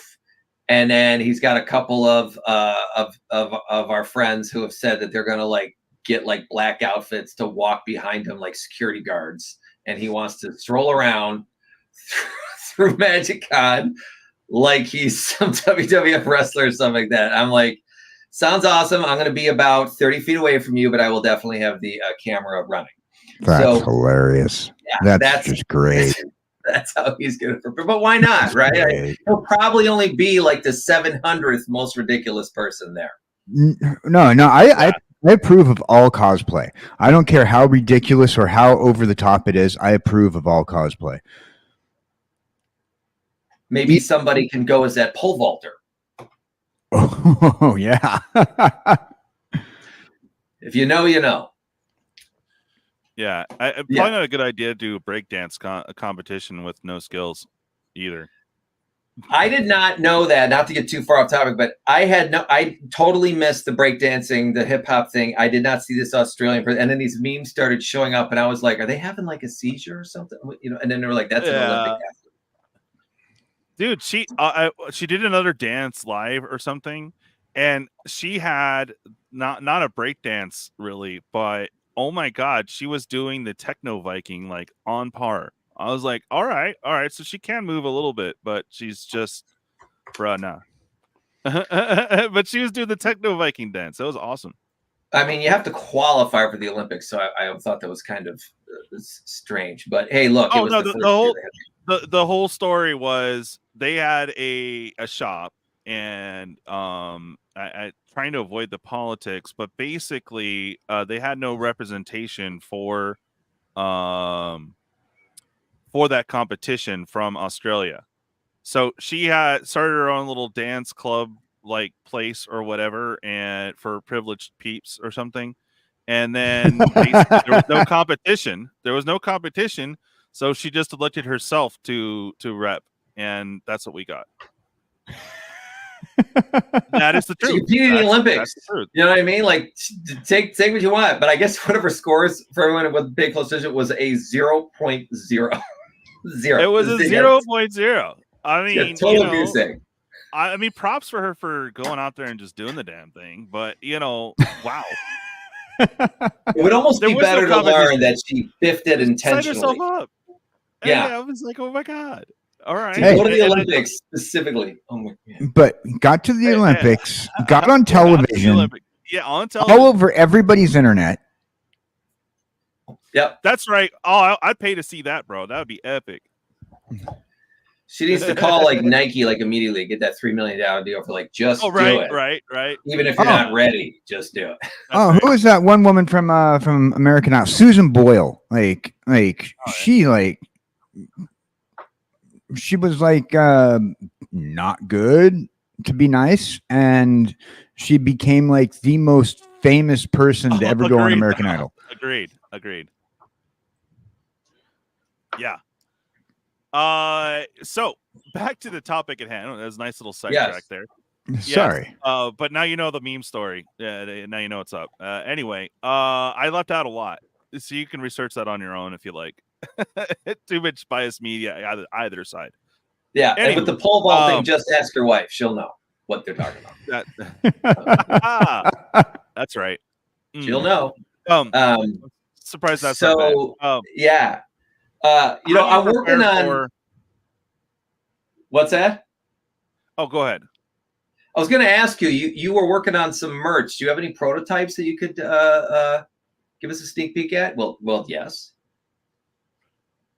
Sponsored by my own damn self. $25 a pop if you are a YouTube channel member or a Patreon, or $27. Cover the shipping when it gets in. Takes forever, but they actually have it for us big boys. You can get all the way up to 6XL. Lowest is XL. So there you go. But yeah, I got this. We tried a hat. Not sold on that one, so we'll get back to that. So back to that. We're not to shilling yet. Where how are you getting prepped for MagicCon? You got to put Caustics. So you got to highlight Caustics' last comment. So you may have a budding new career here, DJ. He sells those on his OF. He wants me to sit on it for 4 weeks. Yeah, bro. Okay, I'll let you know. Yeah, you have to go to his OF page and Yeah, right. So I'm playing around with some T-shirts that I want to get. I want to bring up 100 or so there, and I'll throw this out to the gallery if anyone has any suggestions. I'm playing off the word mad in our show, our YouTube channel, which is Mad Magic. So like T-shirts say like stark raving Mad Magic, positively Mad Magic, like, whatever that would be, like crazy Mad Magic. If you think of anyone, if you got any play on words, I'll happily turn that into a T-shirt. And I've got someone who's making up a cool, I gotta make it different enough so that like wizards don't freak out, but we're getting like a charcoal drawing of Liliana. For anyone that watches our channel, she shows up in almost every video. I've been able to create a voice for her, and she moves. It's really kind of cool. Right. She's got a British voice. I always thought she had a British voice, so we went with like a pissed off British voice for her. And she comes up and introduces and kind of takes us out of the show and stuff. And some of our older couple of videos in there, she went super blue and would not shut up for a whole video. And so lots of comments were like, "Dude, you got to dial her back." But it just kind of happened that way. So that's what we're doing. Clever girl. Yeah. T-shirt people would want to wear, right? And since we wanted to play on you mad bro. Thank you, Brian. That's great. You mad about it? Yeah. Okay. So it's a taunt. I will start thinking of some taunts that we can put in these T-shirts, and then we'll hand them out, and then you all can wear them when you're playing in your matches, and in the interest of good sportsmanship, right? If you happen to know they're frustrated, you can be like, "Listen, I'll give you your time," but then you can just kind of like do that. Remember the movie from the 1970s? It's a mad, mad, mad world. It was a comedy. Mad magic. Yeah, you can do It's a Mad, Mad Magic World or something, like kind of like as a rip off the of the It's a Mad, Mad, Mad World from the 1960s comedy. And yes, Michael Superbacker. Yes, thank you for correcting me on Stephen Boyle, by the way. Richard Simmons vibe. Oh boy. Yeah. That's cool, man. Definitely. You gotta work that out. So preparing so you're preparing merch. What else? I going to the Halloween event. That's going to be cool. I don't know how many of you. I go to Vegas every year, so I have a bunch of high school buddies. When we turned 21, we started going to Las Vegas, and now we've been like religiously going every year. And so we know the town well. And so House of Blues in Mandalay Bay is a pretty cool place for anybody who can make it out there. And by the way, for anyone who thinks it's like really expensive, you know, your flight could potentially just be the most expensive thing. But you know, look around, and because if you want to go look at places like Circus and Sahara, Circus is cheap. Yes, you know, you don't have to spend hundreds of dollars a night on rooms. You know, you can find things for under $100 a night, and it'll be like 2 queen beds. You go with a friend, like, so you're paying like, you know, $40 a pop. Yeah, you can get a Circus for under $40 if you go hotels.com. Not trying to shout out any websites of big nature, but I know that they have really good prices at Circus. Yep. So for anyone that thinks you're going to have to like get $5,000 together, or whatever, to go there, you're really not. You know, you don't have to spend that much money. You can even get good prices at the Frontier nowadays too. Yeah. But when I say if I'm getting ready for MagicCon, I'm really always just getting ready for Las Vegas. So, and if there's anything I've learned about when I go to Las Vegas, and a lot of people, you know, you plan, but then, you know, it just kind of takes on a life of its own. Yeah, for sure. TCG. I cannot sleep through snoring. But anyway, good thing you're not in my room. Okay, or an adjacent. Oh, yeah. If you guys want, there is 2 active giveaways going on right now. This is one of them, and I'll put the link for the second. Just letting you guys know, if you guys are not in those, to jump in them. Just read the description, and it'll tell you how to jump in. There's 1, and then here is 2. So the hotel, knock out the hotel and the air flight. And then what about food there? So with food actually in Vegas is very reasonably priced, so long as really you're not eating out of one of the main strip hotels. Oh yeah. Okay.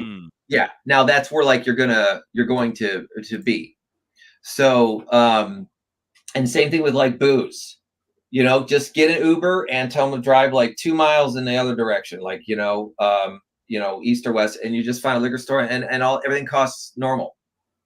So there are some ways that you can, you know, and what's great about Vegas is because, you know, open intoxicants are allowed. So you just get a red Solo cup, you just pour yourself a drink in your room and go. And everyone's walking around backpacks and everything else. So people would constantly have flasks and everything else in there, and they'll just go back to the bathroom and reload.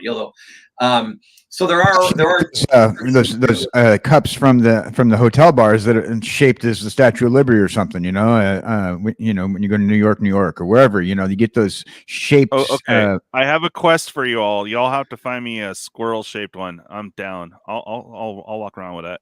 Like a squirrel shaped mug. Hell yeah. Those yard glasses, you know, those yard glasses that they serve up the booze in. You can get those yard glasses all over the place in Las Vegas, and they're always shaped. Like I had like a whole collection of tiki yard glasses. Nice. Oh yeah, Michael Superbacker. Drinking is allowed. Absolutely. Oh wow. Absolutely. Vegas is awesome. Yeah. Yeah, you can do. That's exactly what I said. You 100% can walk around with a yes. People do it with beer bottles or anything else. I always just get like, you know, like the red Solo cup. Just we've seen them at the convention, even like when they had the after party at the event or at the convention center. People were walking around with those. I was like, oh, dope. I mean, you know.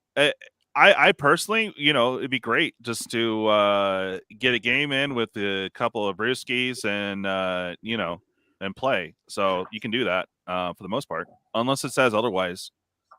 So let me ask you a question. Do you guys ever play the trading card game in Las Vegas? Right. For MagicCon, will we actually No, plan no, no, to no, use no, Magic? no, no, no. Okay. So I don't know how many people do this, but me and my buddies will go to Las Vegas back in the day, and you know how like all the dancing girls, so to speak, put it nicely, they have their own little cards for like after parties and whatnot, and they're always handing them out on the street. I always called it the trading card game because we'd get these girl of the night cards with their phone numbers on them and see who got the most cards by the end of the day. We called it the trading card game. Oh, wow. So, right. You want to know if you can drink on the street.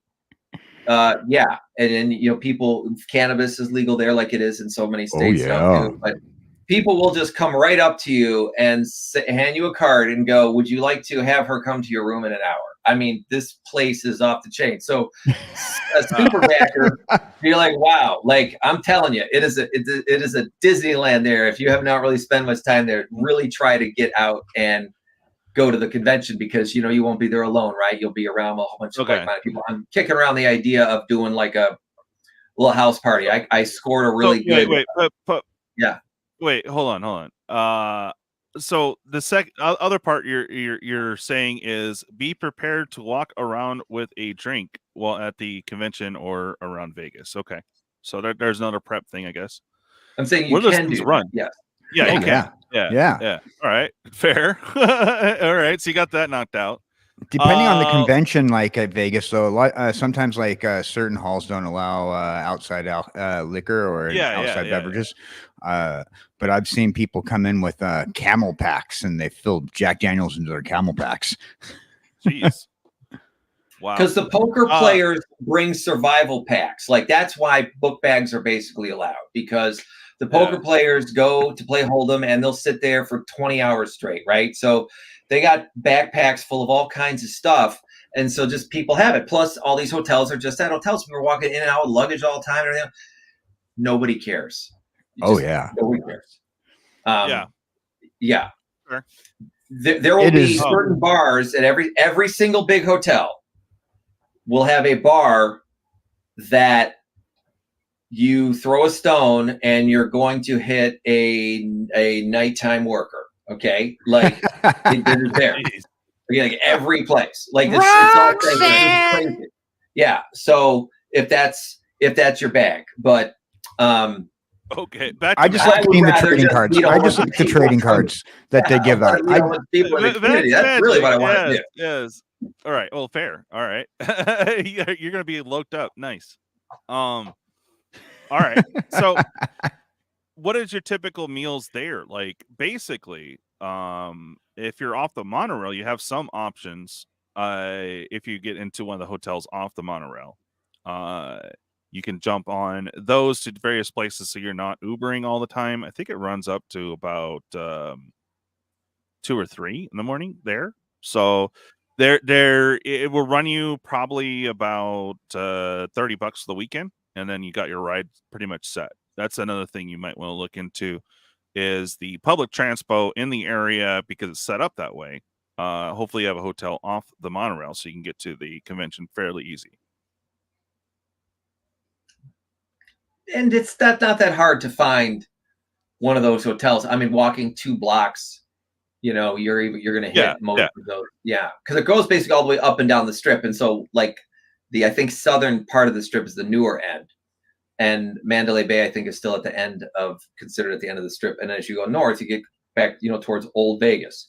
Although Old Vegas just got a really cool Circa something or whatever, got a really cool hotel where they actually put up like a 125-foot video wall out at their pool, right? And like, so they've been blowing up on Saturdays and Sundays for football, you know, in the early fall and everything else, and then in the spring and summer for the basketball. But it doesn't have to, you don't have to spend a ton of money. But you know, it's funny. I think Vegas is a lot like a Magic tournament, like a pro tournament.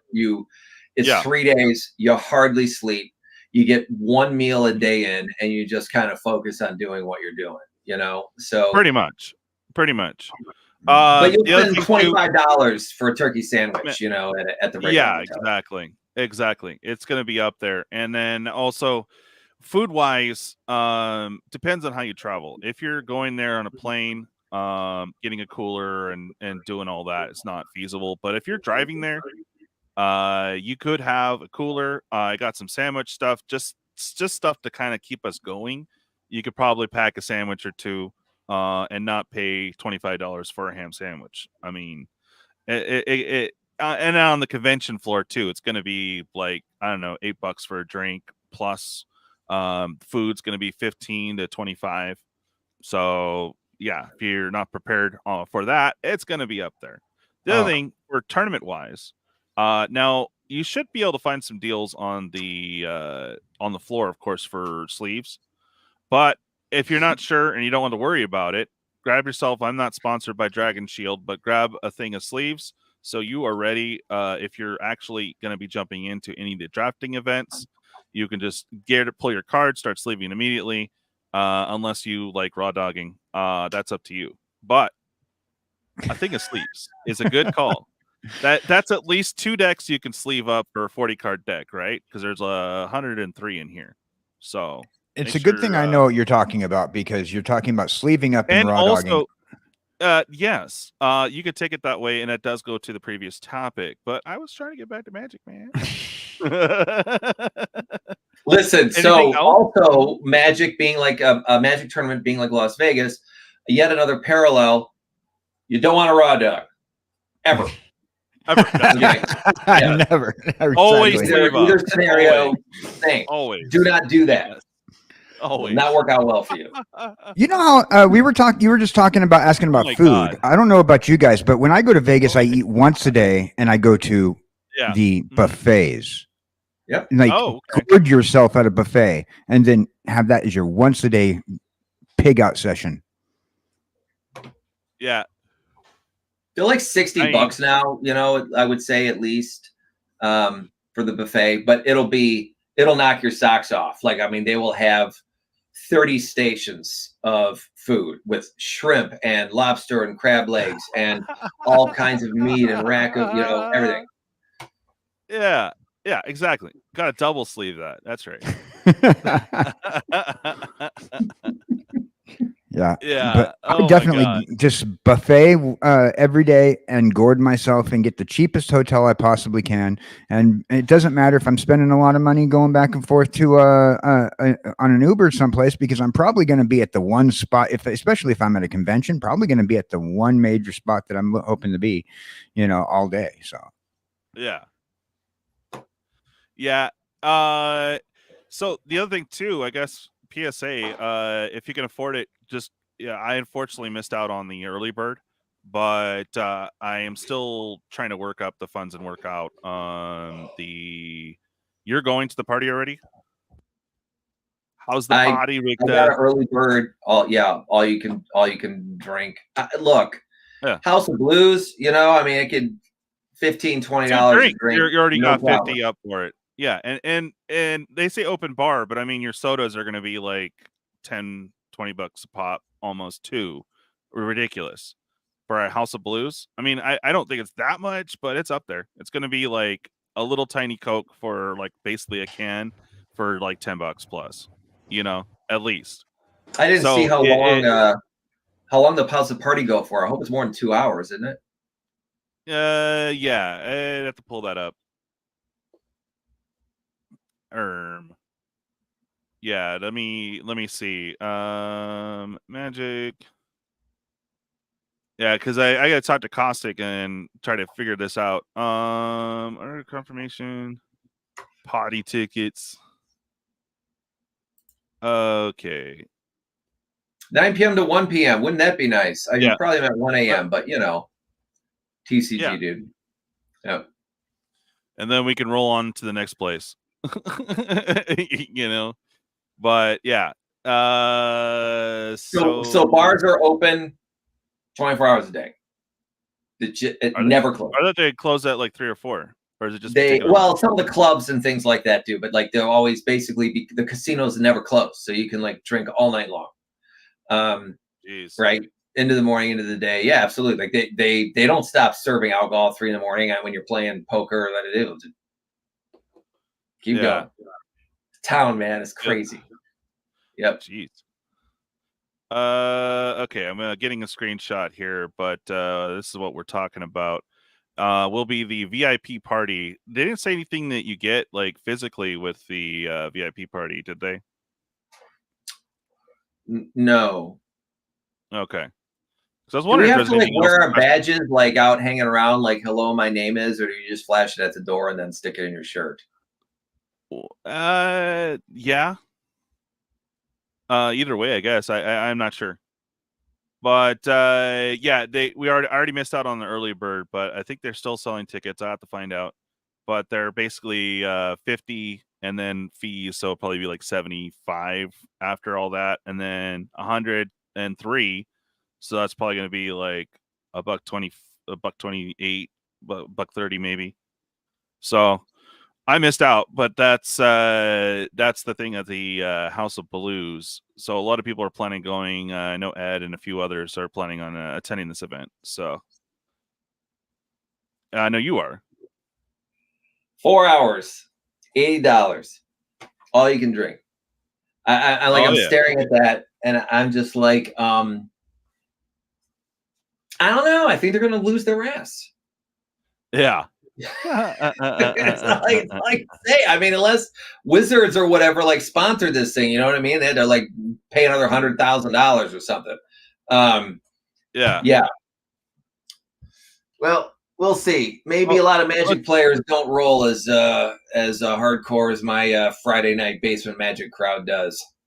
Yeah, right. I mean, we'll see.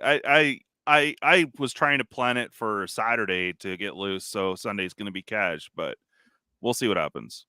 The party's Saturday night, right? No, that one's Friday. Friday night. Okay.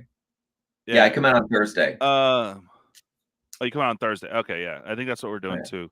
What else? So if you're driving, stopping off at even a convenience store, but a little grocery store, something like that. Get yourself some bread, some sandwich meat, maybe some mayo, or peanut butter jelly if you really want to get to it. But I mean, you're going to be at the convention most of the day, so remembering to stop and eat to re-energize is important.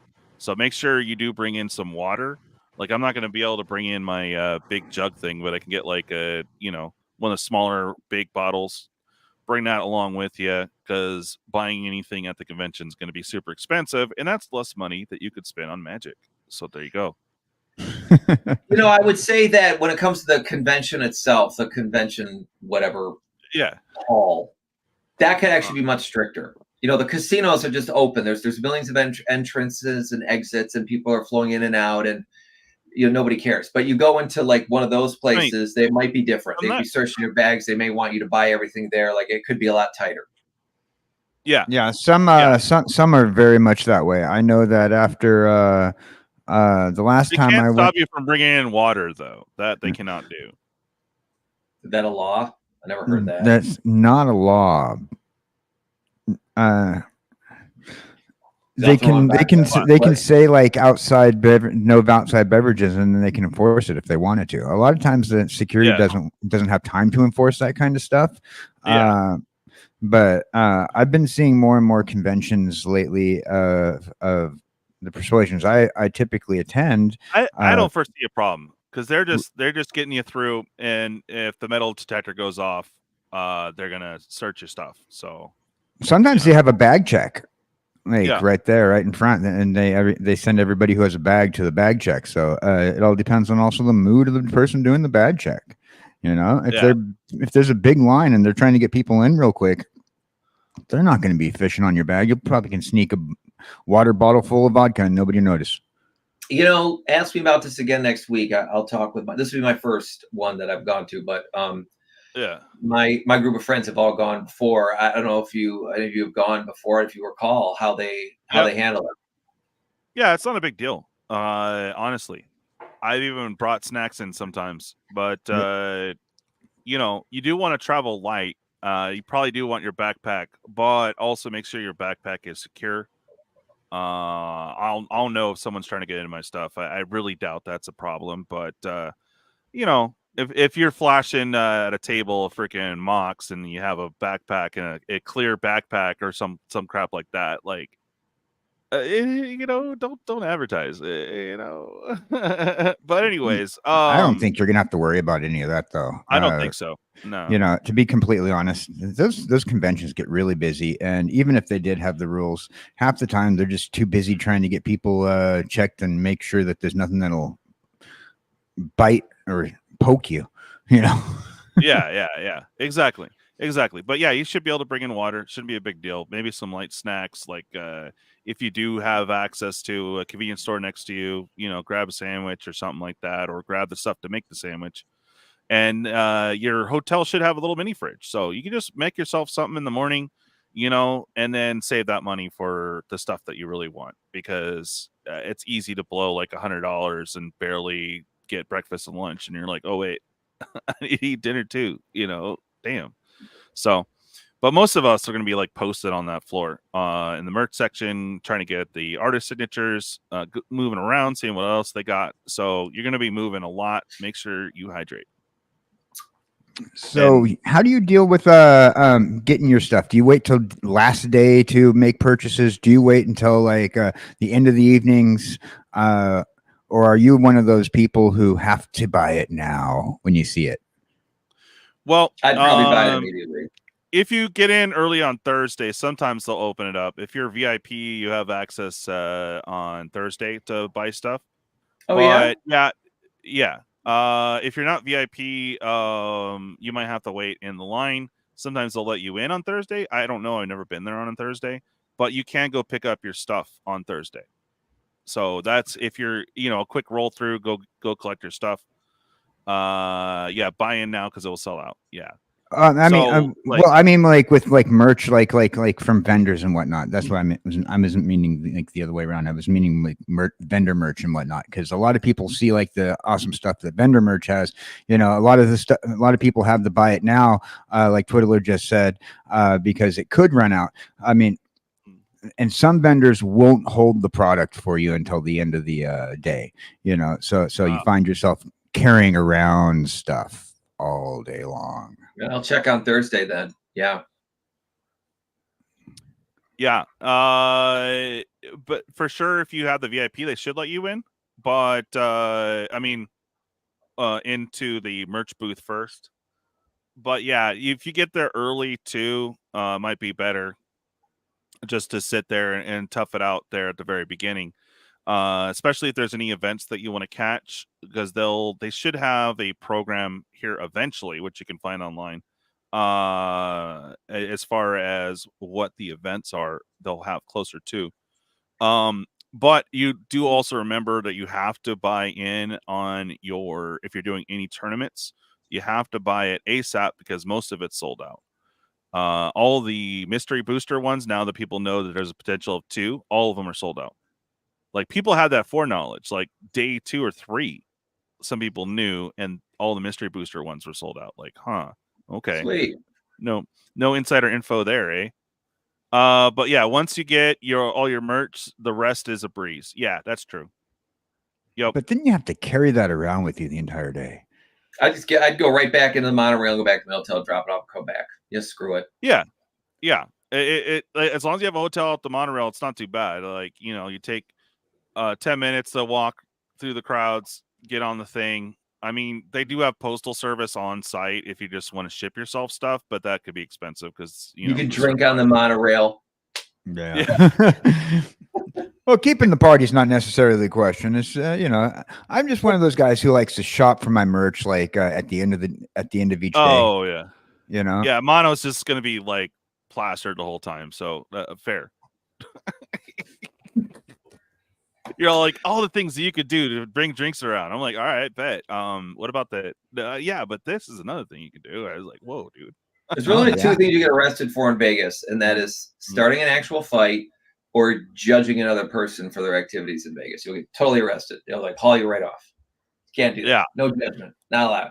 No judgment. You don't come to Sodom and Gomorrah and then judge people. Straight against the law. All right, let's go ahead and do that last spin. Again, it's hashtag Dusky Road. Hashtag Dusky Road. And let's go ahead and spin it. and then we'll get on to shilling. Anything else you think of on the prep part? So far we have booze clues, all the blues clues you can get, and booze, yeah. Get a place on the monorail makes it a lot easier to get around. It runs up to about 2 or 3 in the morning, so wherever you go, make sure you guys are close to that. All right, and of course, if you can get like super light groceries, just enough to make a sando to get you through the day, I highly suggest it. Enough to give you energy to move around. Definitely bring some water, and be ready for a long show. You're going to be we're walking around a lot. You're going to be waiting in a lot of lines, so make sure that you're prepared for that. I would actually say don't bring a car. Yeah, if you're gonna drive in, that's one thing, but don't ever try to drive anywhere in Las Vegas. Like, just don't do it.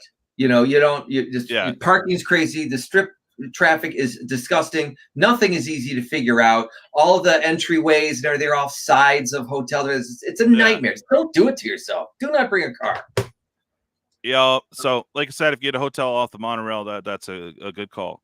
And the cost on that is anywhere from $25 to $30 or 35, maybe even 40. Even 40 for transpo for the whole weekend is not bad at all, dude. As long as you're on that monorail, you're good to go. And just get the pass for the whole weekend.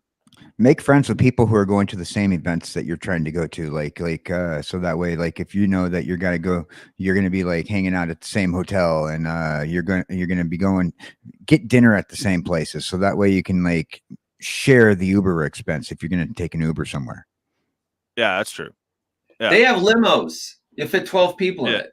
And everyone spends like $8 a piece, and you're getting drive all the way down the strip in a limousine. Like, there are fun things to do that really don't cost that much money. Nice. All right, here comes the spin, yo. Woo woo. JuggaloKev. Rigged. Let's see that exclamation point, rigged. Congrats, bro.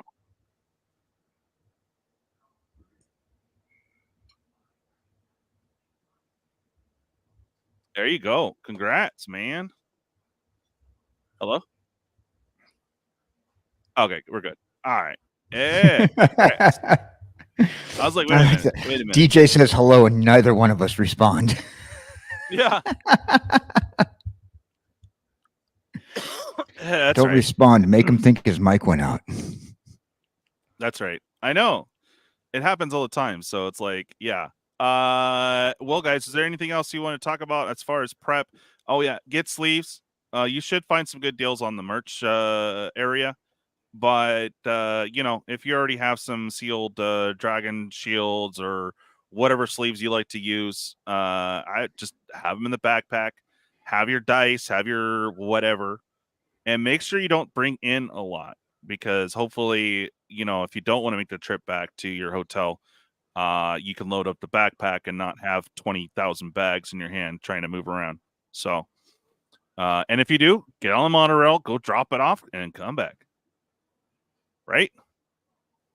With your backpack less empty. Sounds right. All right. Sounds about right. Yeah. What are you planning on getting there, Mono? Anything that you're actually looking for at the event?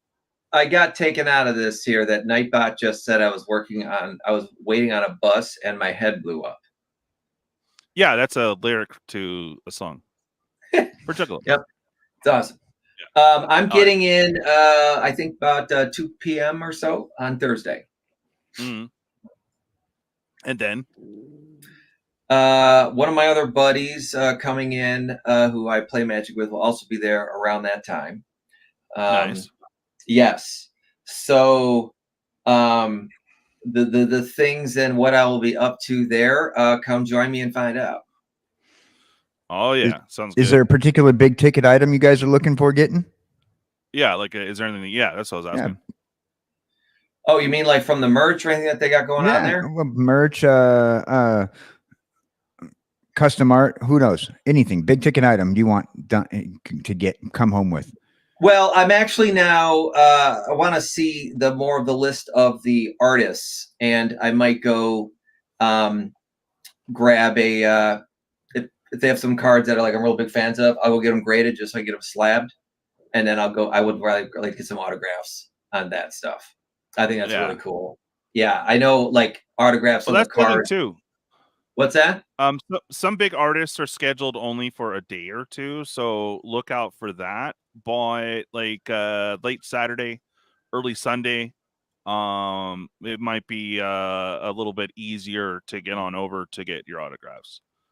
But the big names, they might only be available Friday or Saturday. So that's another thing to look at too, to see if you could find out your artist schedule. Are they doing artist schedules the same way that they do it at Comic-Con, where you have to like the bigger artists, you have to make like a reservation to see the bigger artists? But when I was cool, there, it was actually. just line. Yeah. Yeah. It's nice when they do that, right? They don't have to sit there and wait in line. You just show up when it's your time. Yeah, because I know with the bigger artists at Comic-Con, that's what they do. Yeah, like if you're a VIP, do you get access to the artist first? You know, that's could be a big time saver. Oh, you need a Savannah. Okay. Yeah, all right. Yeah, there's a lot of girls handing out cards named Savannah out there. I think a different type. Yeah. And the price on that is about the same as the dual land. Exactly. Wow. But yeah, other than that, let's get on to our shill section. I need to get on some dinner, and thank you everyone for watching today. And yeah, a big come up for us. Look at that. We went an hour without a strikeable language. Amazing. Getting better. I don't know if we should be prideful about that. I mean, oh yeah. I just, hey, it happened. Nice. All right, Mono.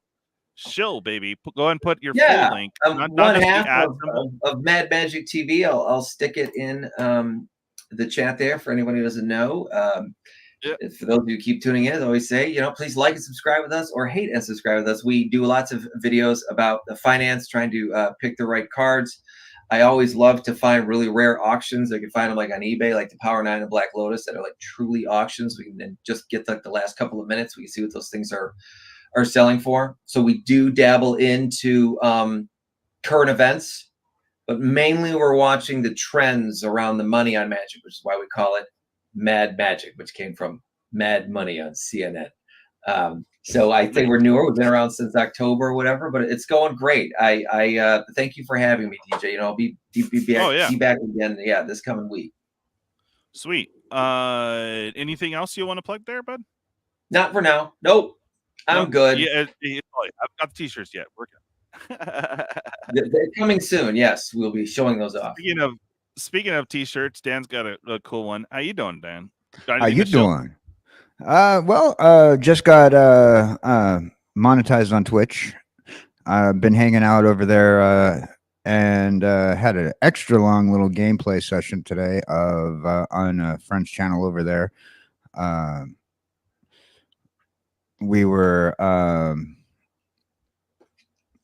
playing the finals, little first-person shooter, capture the flag type game. Nice.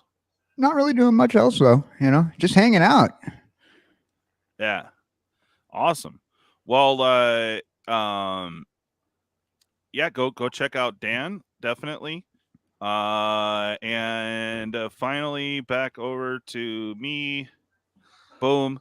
So we have those 2 active giveaways. Go get in them, guys. I'm not going to roll out until we have at least 10 on each from different people. So we have this one. It is for another Duskmourn pack. So go over and do the things so you can get in on that. There's 1 pack. Yes, you can win both if you're in both. And here is the other one. Which one did you get? This one? Let's see. I don't remember. The same one? Let's see. Nope, different one. Perfect. So there's 2 of them. I am hit my car. What? Who? What? What happened? I hope you're okay. Welcome, William. Good to see you. Are you okay, bud? To watch TV in your car. Yeah. Like, whoa, easy, brother. Oh, and of course, merch. We got these cool shirts. If you like one, they're very, very, very comfy. Of course, I'm biased, but I'm wearing it now. I mean, it's pretty comfy. Go a size larger than what you would normally, and you'll be perfectly fine. But yeah, no texting and driving. Yeah, stop it, man. Stop it. Let me know what's going on Friday. You're probably working, but let me know if you want to hang out. Friday we might do a test run for the demon games. Make sure it's still functioning. Probably do some fix-ups. But there'll be 6 winners that can actually participate. It'll be for a Duskmourn pack. The real prize is on Saturday for everyone that got in on Demon Games through Loaded Squirrel. So Saturday, I'm going to try to shoot it, probably do a test run Friday, make sure that the game's working right again. Because it's been a while since I've touched it. The Demon Games, that is. So be on the lookout for that. It will be for a real prize on the test on Friday night. It'll probably be late. And then also sometime Saturday, I haven't figured out yet, but we should be doing the Demon Games for someone's going to win themselves a regular Vein Ripper. Those lucky few that got in. So we're going to do that Saturday. So good times this weekend. Woo woo. I'm also trying to get on my shorts and editing and all that fun stuff. So I've been lagging. I'm sorry. But that stuff is coming up here very soon. So, and then again, and thanks for everyone that did jump into the Loaded Squirrel. Everyone that donated or bought in actually has an entry for some fun loot coming back from MagicCon. So thank you everyone from that. And we have the after party, a lot of stuff coming up on the channel leading up to October. And of course, when we return. So we're going to get a lot of content there in Vegas, as much as I can, guys. Other than that, yeah, make sure you guys like and subscribe. That's how we thrive here on YouTube. And I'm not sure if I'll be on tonight. If I am, I'll probably be working on stuff. I have a few things to work on to get the content flowing here.